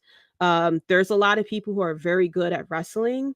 But unfortunately, because they're not good character-wise or promos and stuff like that, it kind of falls off. So, that's why I kind of missed the Black and Gold NXT, because it was more about wrestling and it had storylines and stuff like that, but it wasn't so heavy on the characters that we have with the main roster. NWA is back on YouTube again. Definitely worth a watch. Yeah, I have been seeing that it is back on YouTube, and I saw that, like, of course, YouTube's been suggesting me to watch the episodes because they'll be like, "Hey, in NWA Power, Jaydee, go check it out," and I'll be like, "Okay, I will." I might watch it again. I might watch it while working because I do work from home and I can watch stuff in between things I have to do. So I may check it out then. But I did see. I think there are two titles. I think no, that's Impact. I'm getting things mixed up. I think I know who the champion is in NWA. And I'm very interested. I didn't check to see how that came about and why we decided that person, but I guess it is what it is. But I would love to see Camille's title, her rise to her title shot and her as champion, because I believe she is champion. I don't know if she's still champion, but I did see that she was champion. I was very happy for her. I think she came over to AEW or something like that, or Ring of Honor, one of those two at some point. And I was like, yes, or Impact, something. She did something with one of those two. And that was pretty good. I see. Yeah. It's a lot of people who are talented wrestling wise, but because WWE main roster is all about character work and stuff like that, a lot of people kind of go by wayside. And I feel bad for Shinsuke Nakamura and Asuka and Io Sky, because they have very thick accents, and so they can't cut promos and stuff like that like they normally could. The way that they handled Io Sky, that they had her do like vignettes and stuff like that, and she'll speak Japanese, I think it is, and they'll have subtitles for us. But it played out very much like anime and stuff like that. So if you're a fan of anime and stuff or like samurai movies and stuff, and she like was cutting a promo in Japanese and had subtitles, and it was so cool. And I was like, I wish they could do that for the main roster, so you can kind of connect with the wrestlers more, as well. Camille's been champion for over a year now. Nice. Yeah, I remember when she was with Nick Adonis, and she was like it was like she was pretty much China to him, and I was like, she's so damn cool. And I saw that she became champion. I was very happy for her because I was rooting for her too. I was rooting for her I was hoping that she would get away from being just the bodyguard and start wrestling, because I felt as though she'll be very good at it. But I'm happy that she is champion now. But yeah, so we talked about Cody Rhodes and Brock Lesnar at Raw, and now we are going into Trish, who cut a promo as well. Sorry, Brock Lesnar. Trish wore it better. The black hat and the black coat. When the draft going to happen? So the draft is happening at Smackdown, not this Friday, but next Friday on April 28th. And then, so that's part 1. And then part 2 is going to be on Raw on May 1st. So SmackDown and Raw will start drafting on April 28th. And then the rest of the rounds will continue on May 1st. So it'll be very kind of like the way that the NFL draft is. It'll be like first, second, probably third and fourth rounds or fifth rounds. And then they'll start with the later rounds on Raw. I'm not sure if they're going to do what they did previously, because this is all up to Triple H. But it used to be what they did with the previous draft was there was a pool of people who could be drafted on the first night. So, for example, Roman Reigns cannot be drafted the first night on SmackDown. He could only be drafted on the second night at Raw. So I wonder if they're going to do something like that to kind of keep things interesting. So like not all the top people you be drafted on SmackDown, and then you're no longer interested on Raw for the next round. I'm going to assume that's what they're going to do. That way we can kind of keep interested on what's going to happen for the other rounds as well. But yeah, that's when the draft is going to happen. She's very good. She's come a long way from being the bodyguard. She has, and I'm very sure I'm sure she's very good. So I'll eventually start checking it out. I have to see a good point of me to start tuning into NWA. Like I want to start at a point and then work my way towards the present instead of going present and then going backwards. So I have to see a good point of where I should start watching it. But Trish Stratus comes out in her heel outfit with the black hat and the black coat. And she cuts a promo as to why she turned heel and why she turned on Becky Lynch. And she also revealed she was the person who attacked Lita backstage before she had the title match. And I love this reason. Basically, the reason why she turned is because simply Becky Lynch didn't thank her for what she did for the wrestling world. That a lot of fans thought that the women's revolution started with the four horsewomen, or four horse ladies, as she called them. But it actually started with her, and she has been putting it down for, a lot of people. She's paved the wave and stuff, and how, people always talk about Trish and Lita, or they was like so excited that Lita was champion, and she's like, I've been holding it down this whole time. Like, I am women's revolution. And I was like, go ahead, Trish. Like, a lot of people talk about women's wrestling and stuff like that. And I think I talked about this before. I don't know if it was during this podcast, or when I was talking on the Bloodline Entertainment as well. But a lot of people forget the Attitude Era for women's wrestling wasn't as good as people thought it was. Like, it really was just Lita and Trish at a certain point. And everything else was pretty much like legit wrestling. It was Lita and Trish, and there was China is there. Like, there was other people as well. But as far as like crazy matches and stuff like that, it was like Trish and Lita and stuff like that that really held it down. And they really like started to change the way that people looked at women's wrestling. Because even after they left too, there was a lot of bra and panty matches, there were evening gown matches, there was a lot of pillow fights and stuff like that. Like, women's wrestling was a joke. And the title was pretty much put on whoever was like the Playboy model at that time as well. And Trish, and a lot of people kind of forget that Trish did not start out good at all. Like, I give Trish a lot of props, because when she started, her first match was not good at all. It was garbage. Like, if she had started today and she had the match that she had during the Attitude Era, people would have booed her out of the building. They would have called her worse names than they called Nia Jax, because the amount of botches in that match, and just like pure whoa, okay, in that match was crazy. But she has come a long way. She kept going at it, and look at where she had become. Truthfully, I feel as though a lot of fans in wrestling, and I'll get into this again when I talk about the whole situation with Jay White and Commander. I feel as though a lot of fans were either not born when she was wrestling, or became fans very recently, way after she retired. Because a lot of fans tend to forget a lot of things that has happened. Like, a lot of people remember the Attitude Era, like, Stone Cold and Triple H and this, that, and the third, and Trish and Lita and stuff. And I'm like, there was a lot of weird things that happened in wrestling during the Attitude Era.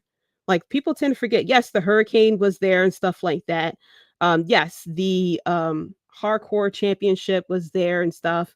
But there were a lot of questionable segments that happened during the Attitude Era that, if they had aired and they tried to do it today, a lot of people would sit there and say, I would love to cancel my Peacock subscription and stuff like that. But yeah, the Attitude Era at certain times was a bit of a struggle. And there was a lot of good things that came from the Attitude Era, and there was a lot of good things that a lot of people forgot about the Attitude Era. But yeah, when it comes to women's wrestling, Trish Stratus and Lita and Chyna, they really held it down. Because before them, it was pretty much like, it was more about the looks. And even after them, especially, I like a little bit into, I think into the Ruthless Aggression Era too. Once they left, like, women's wrestling was not taken seriously until NXT. That's in AJ Lee.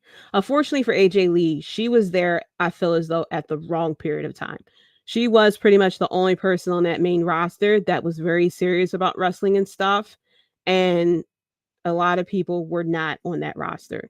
And I feel bad for AJ Lee, because I feel as though she would be tearing it up had she either been, if she had been in the women's revolution era, or the Attitude Era, where you can cut the promos and stuff like that you want to.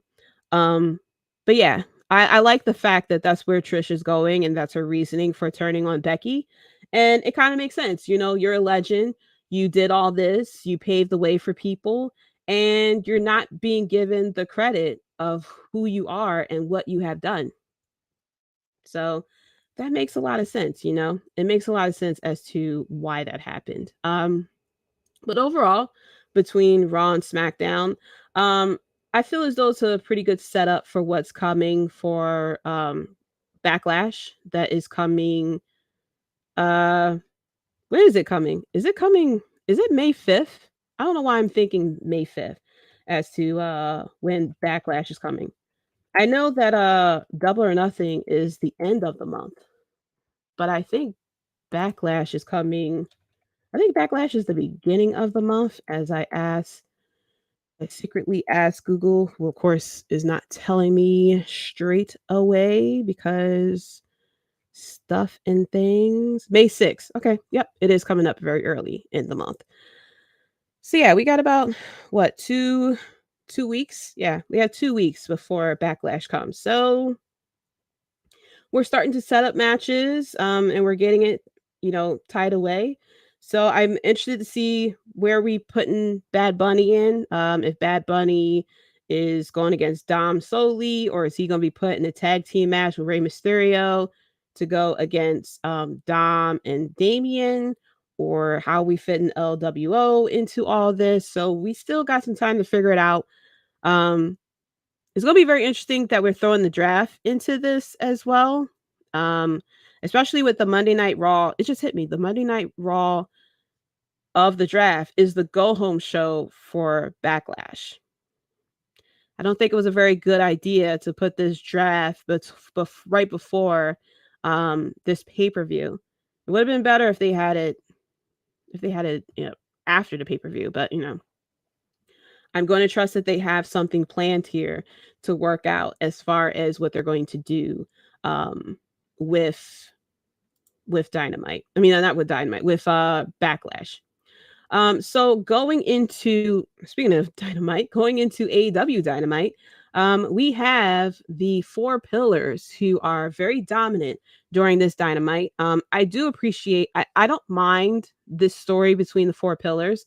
I feel as though this is a bit of a test to see if we can keep wrestling fans interested, and to kind of like test the idea of the ex-WWE star being champion. Because we had Chris Jericho as champion, a lot of big names, I should say, as champion. So we have Chris Jericho as champion, Jon Moxley, Hangman Page, CM Punk, Kenny Omega, and now we have MJF. So these are all big names and stuff like that.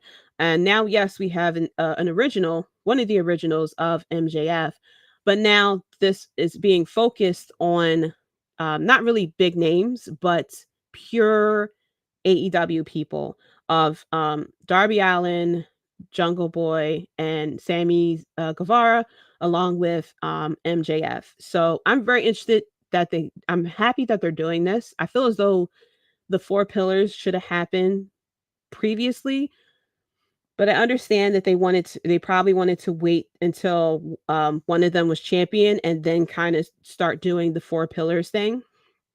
But we opened up Dynamite with the promos between Sammy Guevara, Darby Allin, and Jack Perry. And I don't know, I was very fine with the promos between these four guys, or the three guys previously, but it felt like, okay, we're doing a lot of talking, and like we're in the introductory stages of everything. We need to start getting the ball on the roll because we're booking towards a pay-per-view. And the one thing that I don't like that AEW does, that Tony Khan does, is that he kind of waits till last minute to really book for some storylines. That he kind of waits till last minute to really book a very good segment to push the match, like on the go home show. And so I was hoping that we get the ball rolling to find out if this is going to be a fatal 4-way match, or are we going to do some type of tournament to determine who will face MJF at Double or Nothing or something? Like, what are we doing here? So in the beginning of this match, we had MJF come out and he introduced a tournament to determine who will be the number one contender. Two people will go against each other that night, and then one of them will get a bye, which he drew up a name out of a hat, and it was Darby Allin. So I'm like, okay, that was very weird. I would have been happy if they had a triple threat match tonight, and we would have a winner who then will go against we will have a winner, and then that winner will go against the winner of the two losers, who would then have a match. Like, let's say, for example, we had Darby Allin. We had the triple threat match. Darby Allin wins. So Darby Allin will go against the winner between Jack Perry and Sammy Guevara from there. That's what I was hoping that they would have done. But, Clark Street Wrestling said, I usually don't mind long talking segments in wrestling, but this was kind of rough. It was kind of rough. And what didn't help was the fans weren't into it either.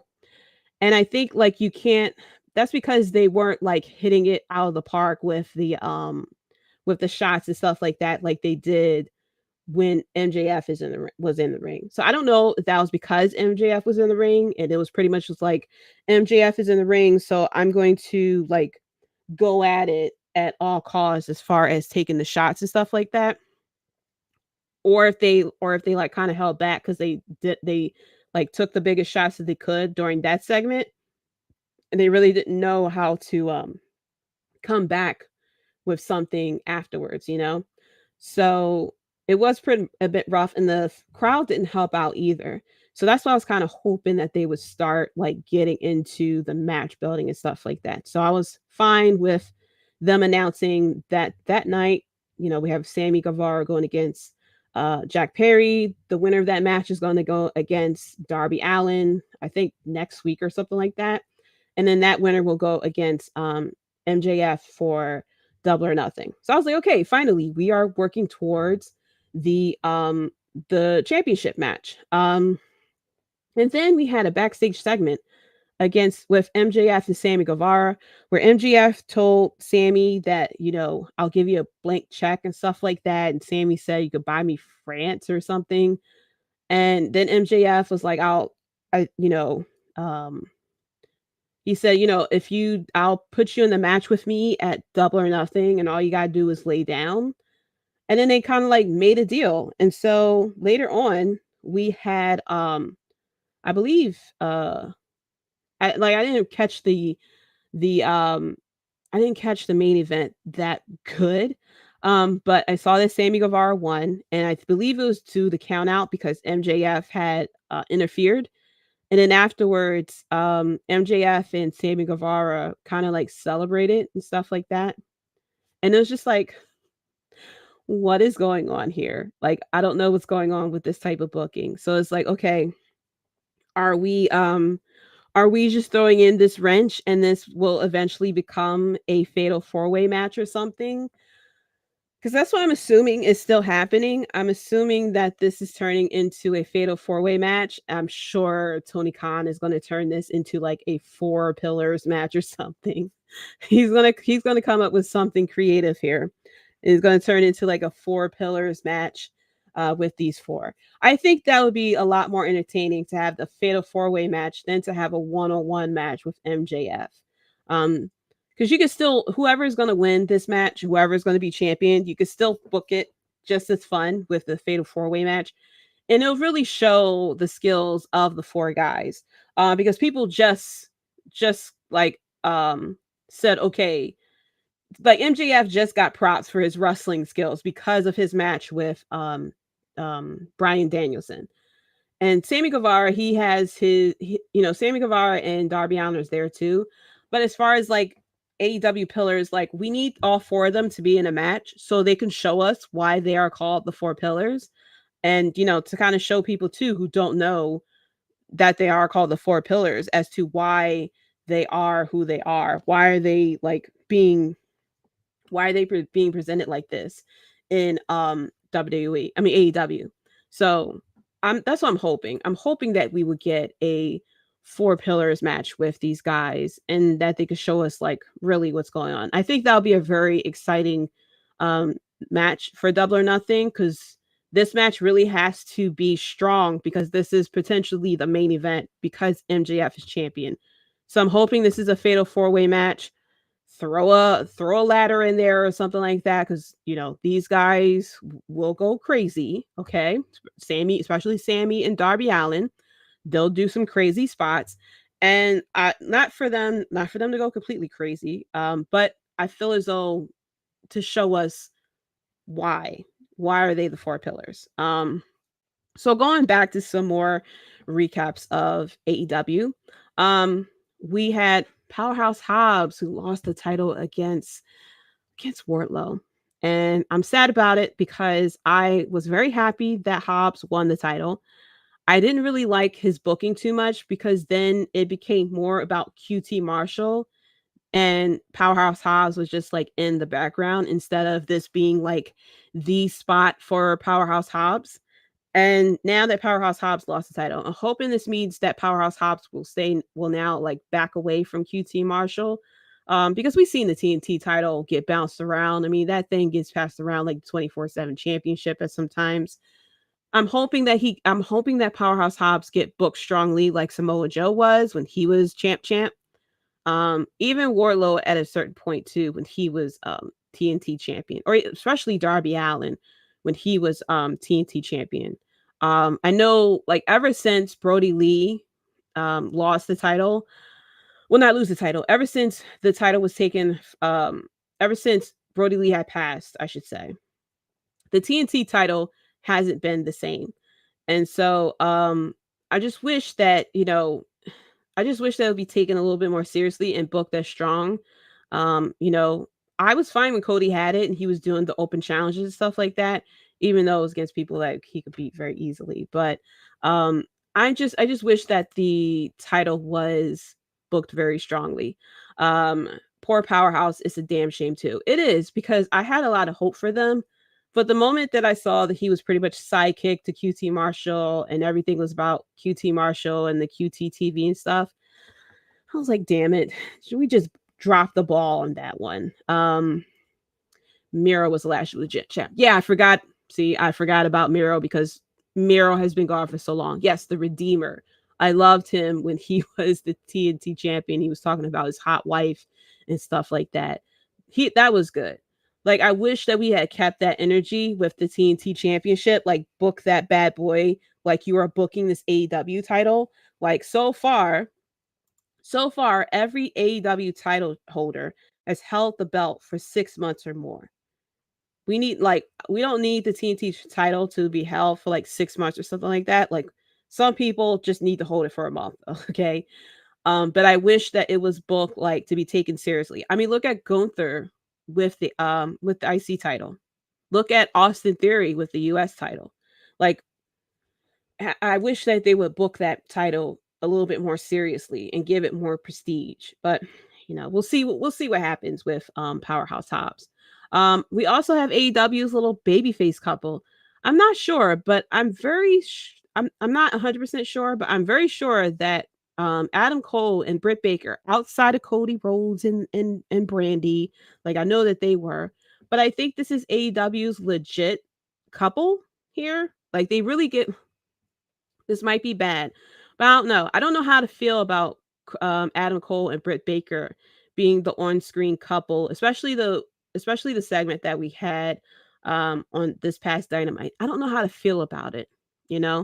I feel as though I have wished that now that we have Adam Cole back, I wish that we have gotten like top tier Adam Cole booking, and that's probably why I'm not really feeling the lovely babyface couple here. But I had expectations for like Adam Cole baby to come back and be booked strongly and be booked without the elite and stuff like that. And now that we got Britt Baker put in here, it's like I don't know how I feel about that. Like I know we're doing this because of the show, which I was watching. I don't think I watched this past week, but I've been watching the show. And I get it. I get it. You want to put them over and stuff. I'm so sorry, Britt. Insert over dramatic expression. Exactly. Like, I wish that we had Adam Cole baby, but we gotta put over the babyface couple. Um, Daniel Garcia, this poor guy. He had the job of handcuffing Adam Cole to the ring, and there's two handcuffs. Like, I'm sure he's probably too young to have seen the show Cops. I'm sure he never played like cops or robbers or anything like that.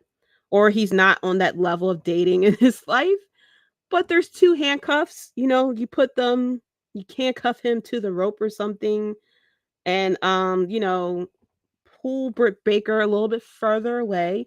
But he took one handcuff and handcuffed Adam Cole to the rope. I'm sure Adam Cole's wrist was probably hurting like hell. Um, and the other handcuff was just kind of flopping there. Then Chris Jericho took the Kindle stick. No, yeah. So then that was that. They started beating up Adam Cole, and then Britt Baker comes down to save him. And I'm like, why is this happening? Okay, why is this happening? Like, why didn't the Elite come out? Like, he has boys. He has the Young Bucks at least. Probably not Hangman or Kenny, but at least the Young Bucks, I could have sworn he was cool with the Young Bucks before he got injured. And I would think if he's getting beat up by Chris Jericho and the JAS, it would be the Young Bucks that would come out to save him and not Britt Baker. But whatever. It's the girlfriend. You got to come out and save your guy. She comes out and she like pulls Chris Jericho off of him. And I probably am a bad person for this, but I was sitting there like, are they going to do it? Are they going to is Chris Jericho just going to slap her or something? But then comes in Saraya and the Outcasts. And they handle Britt Baker. And then it's a whole thing. And I'm like, why didn't the Young Bucks come out at this point? Like, that's your boy. You may not be cool with Britt Baker, whatever, but that's your boy. That's your roadie. Y'all was happy when he came back. Like, Adam turned on the Young Bucks right before he took that break. Oh, yes, that's right. See, the AEW needs to do recaps.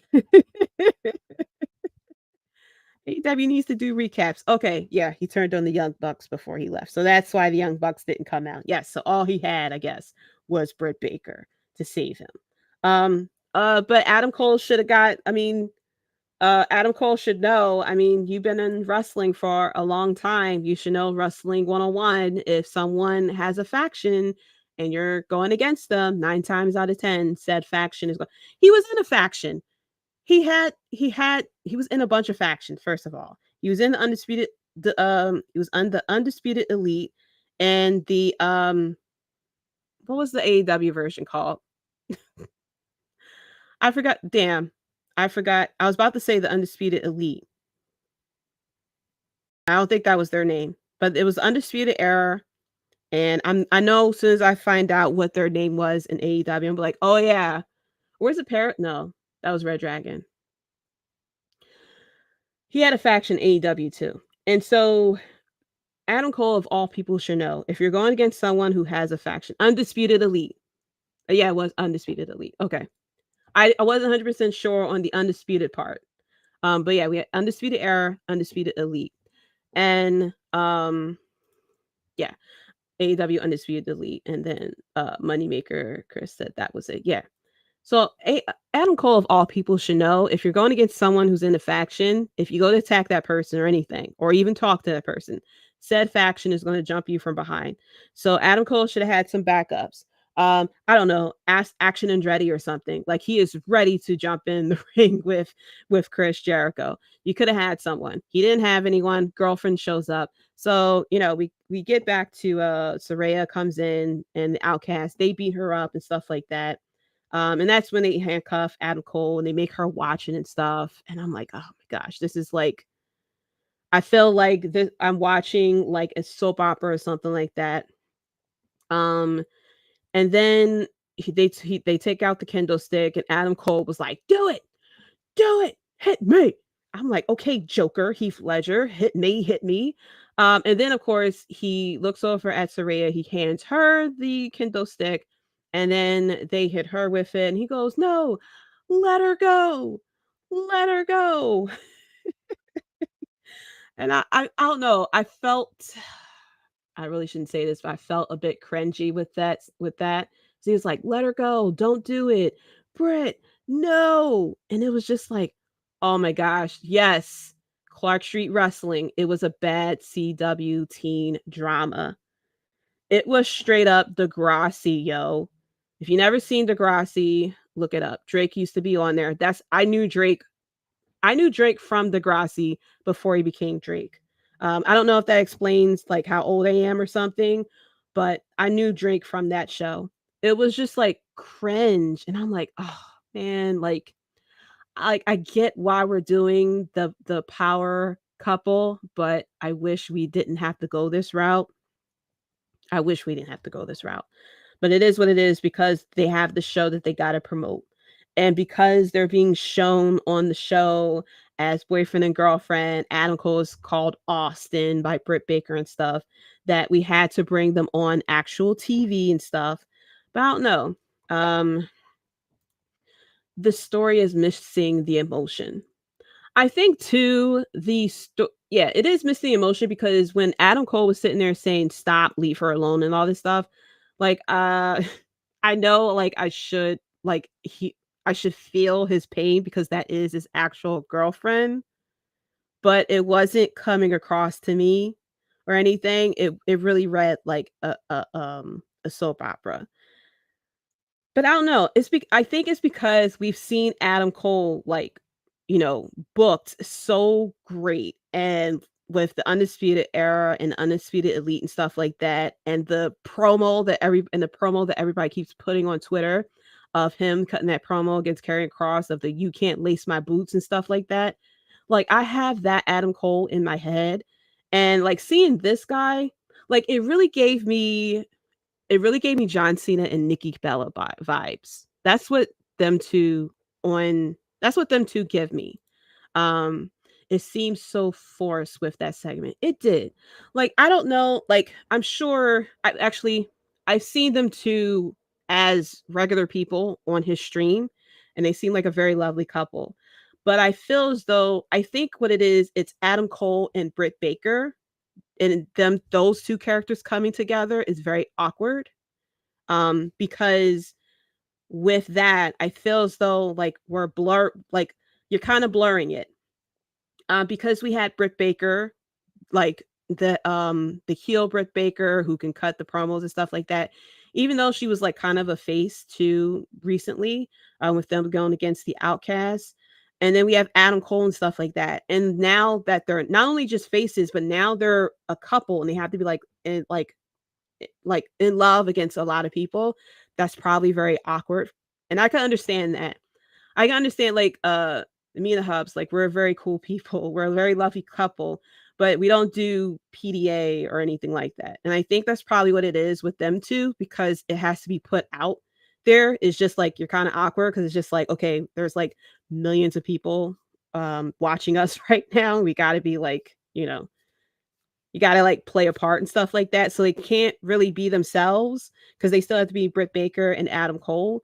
And I think that's why there's like such a disconnect, because if Britt Baker was cutting her promos the way that she did, especially as heel Britt Baker, and then Adam Cole cutting his promos and stuff like that, and then now like them two coming together, especially when he had his match, and then she comes out and they kiss, and then the streamers and stuff like that comes out, and I'm like, what are we doing here? Like, what is this? It is. I don't think they will be as bad as Seth and Becky were on screen together, right? And I've seen I've seen Seth and Becky together like off screen. They seem like a very cool couple. I saw them on Sheamus's workout YouTube channel. They were very cool. They were very cool together. But I guess it's the characters that's just disjoint. Because you have to, like, Becky has to be the man, but also like be like the girlfriend of Seth Rollins, and then Seth Rollins have to be like Like I think that's what it is. Like it probably worked for Nick. Like I don't know. It just really gave me Nikki Bella and John Cena vibes with them too. And I don't know. I don't think it's.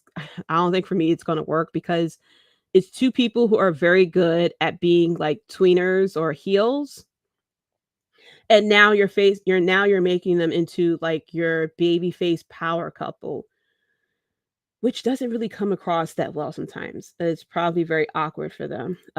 It worked for Edge and Beth. It did. But also too, Clark Street Wrestling, Edge was still Edge and Beth was still Beth as faces. Like they were two faces that worked really well as faces. I think because and before they came together too, like we saw them very much individually as faces, and I think that's probably what it is. Like we had like I mean, at least for me, I feel as though like I identified with Adam Cole and Britt Baker so much as good, very good as heels or tweeners and stuff like that. But now that they got to turn around and be like this lovely babyface couple, it's like not working. I think if we had the time to see Adam Cole as the face and Britt Baker as a face for a while, because we were kind of getting her as a face when with the Outcast storyline, and I don't think we had it long enough for her to like truly be a face for us to like really get it. Like we seen Edge as a face for a while, and the same with Beth Phoenix as well. And so now when they come together, it like kind of works. Or it could be that Edge and Beth are that like they are like they both they both worked in love storylines before, so they had the experience. Like we haven't really seen that with Adam Cole or Britt Baker. So it could be is the fact that this is their first time doing like the love storylines, that's why it's coming off a bit awkward, because they probably don't know how to like really make it like come across authentic on the camera. That could be what it is. I don't know. I'm hoping that maybe this is just like jitters because this is like the first time that they got to do this. Um and that's why that is like coming off very awkward and weird and stuff.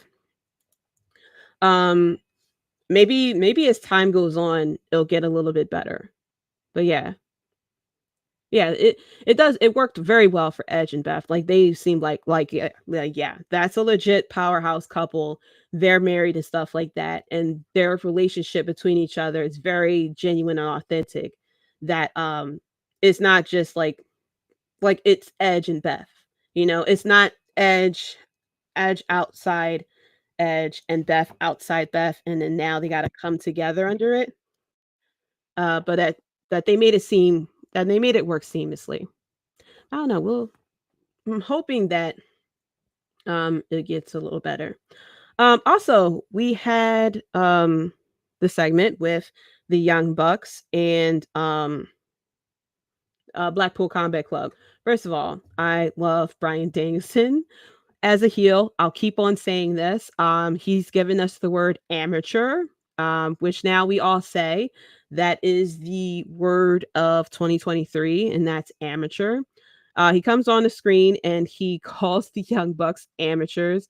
And he mentioned how Kenny Omega is not amateur and that he is, I think he said he was a pretty good pro wrestler and stuff. But he of course he's not as good as Bryan Danielson, of course, according to Bryan Danielson. But of course, we had Blackpool Combat Club come in and jump them from behind. You thought the crowd was cheering because they saw Hangman Page or something like that, but it was actually the Blackpool Combat Club. And so they come in, they jump them and stuff, and Bryan Danielson comes out, of course, just talking mad shit. And then Dom Collis comes out with a chair, of course, shaking so much. And then Bryan Danielson says, "What are you gonna do, Don? Huh? What you gonna do?" And then Don drops the chair and runs away. And Bryan Danielson, like, "That's what I thought, Don. Run away.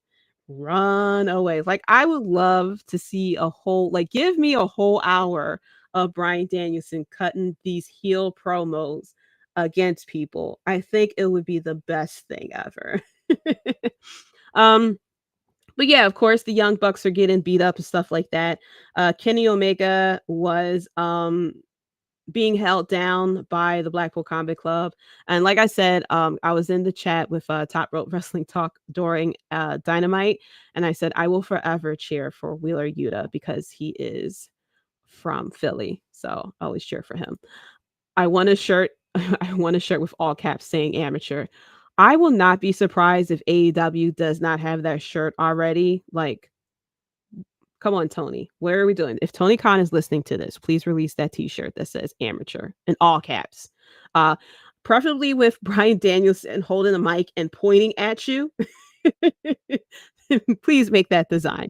Bryan Danielson on a mic with the green jacket, of course. You have to have the green jacket pointing at you and the word in all caps, amateur. Wear that everywhere.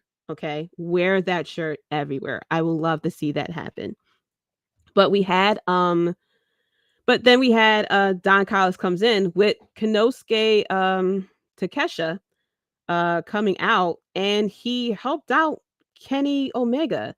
And then in the end, Don held both of their arms up and stuff. I keep wanting to call him Dom because we got Dominic and everything, but it's Don. Then Don held their hands up, and I'm like, are we redoing the Golden Lovers? Are we about to have the Golden Acquaintances up in here? I know Coda is looking to go to AEW. Ooh, that would be you want to talk about triangles? If this is what's going to happen, okay? If this triangle is happening, I'm all for it. The Golden Acquaintances, the Golden Friend, the Golden Acquaintances turn into the Golden Friends, and the Golden Lover comes in and be like, what are you doing? What are you doing? I will love that. I would love to see that triangle of the Golden Lovers and the Golden Friends, and then Kenny Omega has to choose who. More likely, Tony Khan will then book them two together of Takesha versus Coda, and it'll be like, oh my gosh, I was about to say the golden match, but I don't want a stupid Sonic ring or anything like that floating with Kenny's face on it or something. But yeah, I would love to see that storyline play out. But I think Coda is trying to get to AEW, or at least that's what all the dirt sheets keep saying. But I would love to see that happen. But I don't mind. I really wouldn't mind Takesha teaming up with Kenny Omega. I'm interested to see how that plays out. Because Takesha is very good. I love this match against Kenny Omega, so I think it will turn out very well. So then finally, we get to the debut of Jay White. Now, a lot of people was kind of hyped for it and stuff like that. Was it the best? Was it the best debut for Jay White? No. I feel as though that the issue with Tony Khan is that he assumes all of us watching knows exactly who Jay White is, which if you only watch American wrestling, you have no idea who Jay White is. You only seen him the time that he went to AEW for Forbidden Door. I think that's the only time Jay White has appeared in AEW. So other than that, you don't really know who Jay White is. And even with that, that wasn't still a good showing of Jay White. And so on paper, I thought the match between him and Commander would be very good. But it's very two different wrestling styles. Sometimes that doesn't really work out that well. I would love for him to debut against someone more his style. Like that would have been a great dream match that book him versus Adam Cole, for example. If Adam Cole was good enough to go, that would have been great. To just dream book that, boom, just to put eyes on, not only to put eyes on that match because it's Adam Cole, but it would have been a great introduction between these two. And you could have been talking about the history of the Bullet Club and all this other stuff between these two. I think that would have worked out better than him versus Commander. I'm a fan of Commander. I didn't even realize he is 0-3 or 0-4 at this point because I love his spots and stuff. But yeah, Commander is a lucha. And so, yeah, he does the flippy stuff that apparently people people aren't really fanned of. And of course, there was the spot. Now, I admit it was not the smoothest sequence, but there was a spot where Commander had hop on the ropes, he ricocheted off the top rope, and I guess he tried to he wanted to flip and roll to land on the second rope, but that wasn't smooth at all because he kind of was like more on Jay White, so Jay White kind of had to like push him off and stuff. And then of course there was a sequence of him holding Jay White's hand. He chopped him, then he hopped on the rope, then he went from second rope, top rope, the rope spots that a lot of the luchas love to do. And a lot of people had a lot of issues with that because, yes, Jay White was just standing there holding his arm. And a lot of people had a lot of issues with that spot because technically, yes, Jay White was just standing there, which we have seen plenty of times in all of wrestling of people just standing there for the spot. Me, I love spots. I love my spots. So I was sitting there oohing on of the fact that he was just effortlessly bouncing on the second and third rope because I was sitting there like, oh, wow, look at him go. It wasn't the smoothest, no, and a lot of people had issues with it. And of course, that's why I don't be on Twitter as much because Twitter sometimes gets me upset because the IWC can get on there and they nitpick and they argue over the littlest things instead of just enjoying wrestling. Like you can dislike the things that you don't like. I'm not going to sit here and say you have to perfectly love everything. I'm a hater of Cody Rhodes. If you're not a fan of Roman Reigns, you're not a fan of Roman Reigns. If you are not a fan of the Judgment Day, you're not a fan of the Judgment Day. If you don't care for Bianca Belair as champ anymore, that's fine. If you're not a fan of AEW, that's completely fine.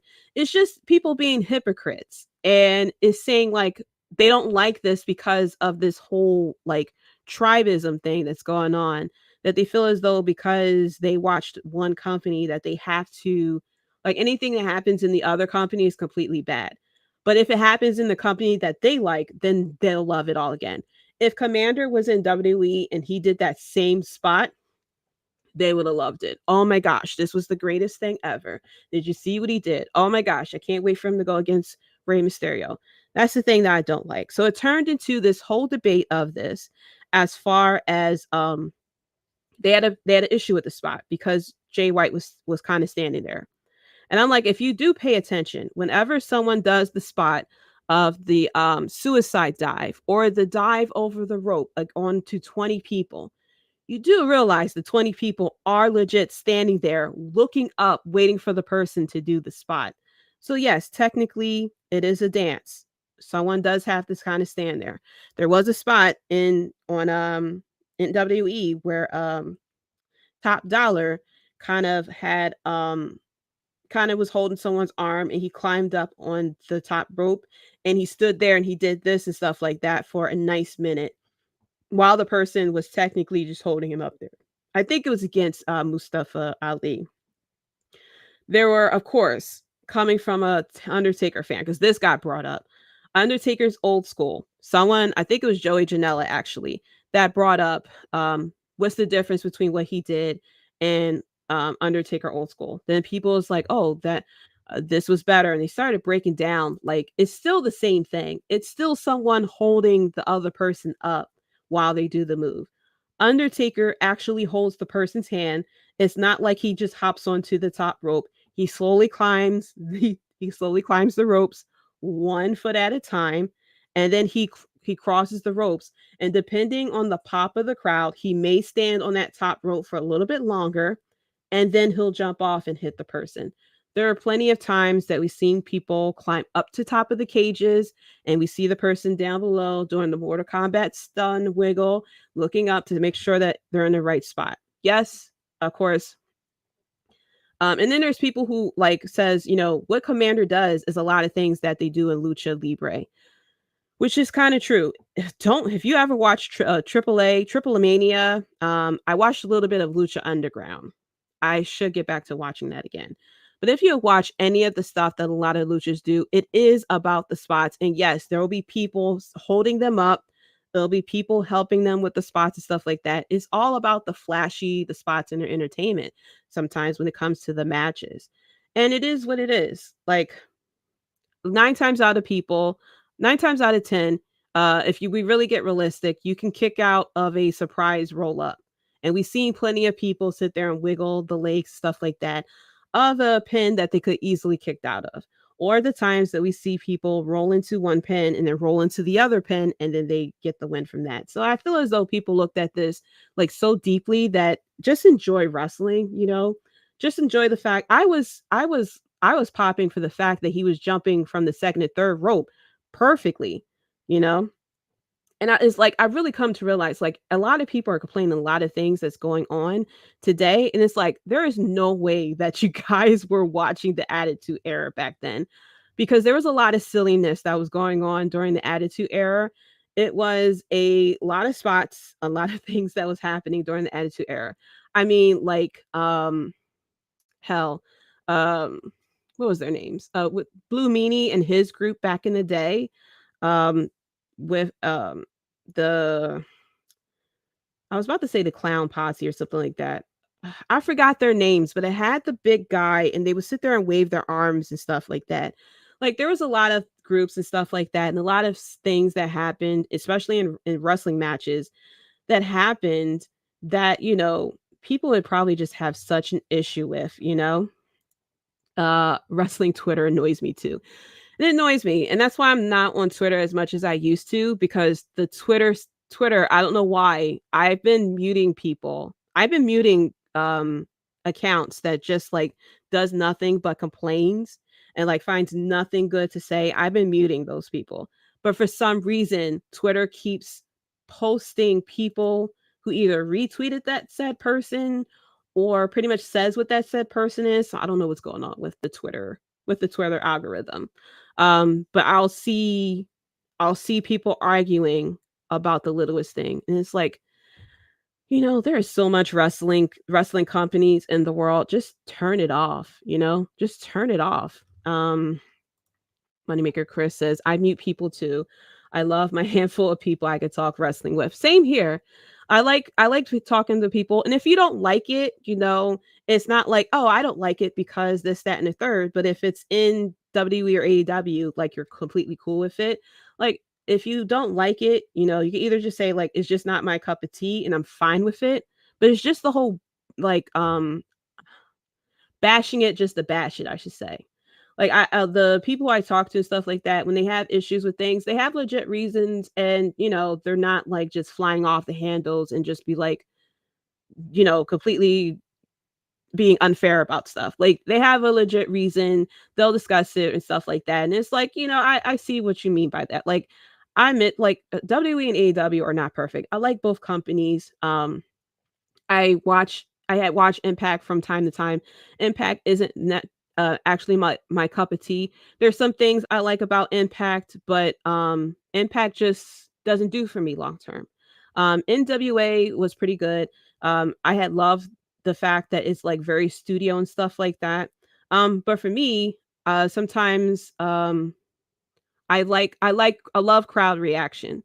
And with NWA, the crowd, like, the silence, I guess I should say, really distracts me when I watch NWA. And I love how they talk to, like, how they do the interviews in NWA and stuff like that.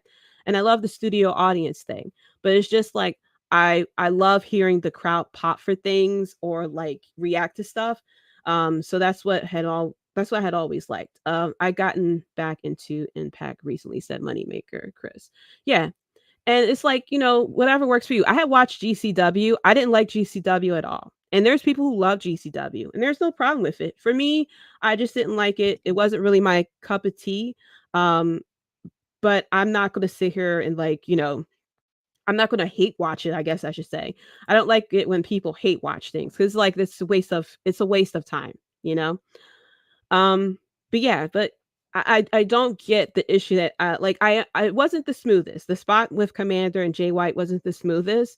And I feel as though the reason why the match didn't work too well is because Jay White and Commander has two different wrestling styles, and it just wasn't working. Jay White is a lot more grounded than Commander was. And Commander, like during the match, he tried to run the ropes like 4 times during the match. And I feel as though with Commander, it works more with people who wrestling styles work perfectly with luchas and stuff. Not saying that Jay White can't adapt to stuff like that. Like Jay White's wrestling style matches perfectly with New Japan. Grounded, hard hitting and stuff like that. A match between him and Kenny Omega, chef's kiss. That would be a great match. A match between him, like he works great with maybe a wrestling technician, like a match between him and Bryan Danielson will work very good as well. But I feel as though a match with Commander really wasn't the best match to put him with. Like on paper, it should have worked, but once I watched it and I really thought about it, like, nah, it wasn't really that good. So yeah. But we'll see what happens next week. Of where we're going with Jay White in his first feud. I'm guessing it's gonna be Ricky Starks. And I would love to see how that works out for him. I have a lot of hope for Jay White. This is like, it's going to be a slow start with him because not a lot of people know who he is. Even though when he debuted it, like he had a pop, but it wasn't as big as a pop as I expected it to be. Like they pop hot. The crowd pops more for Chris Jericho and his song than they did for when Jay White came. So fingers crossed that, Jay White eventually gets booked big. I think once he starts interacting with the Elite or Adam Cole or something like that, or someone wrestling more his style, that's when people will start to gravitate towards him. So yeah. But yeah, that is it for the Wrestlebread podcast though. Thank you guys so much for listening. Let me plug some stuff here. You can find me on Twitter at JDC137. That's JAYDEE, the letter C 137. I feel like Jeff Jarrett. If you know, you know, every time I go to that. You can find the podcast on Twitter at Wrestlebread as well. Be sure to click the links in the bio for the Instagram, the Facebook, and the TikTok. I'm going to work more on the TikTok eventually. I got to get my life together first. You can also, you can find me every Thursday live exclusively on the Bloodline Entertainment Network. I will get it together, I promise. You can find the Bloodline Entertainment Network on all the socials. Go to the website, bloodlinenetwork.com.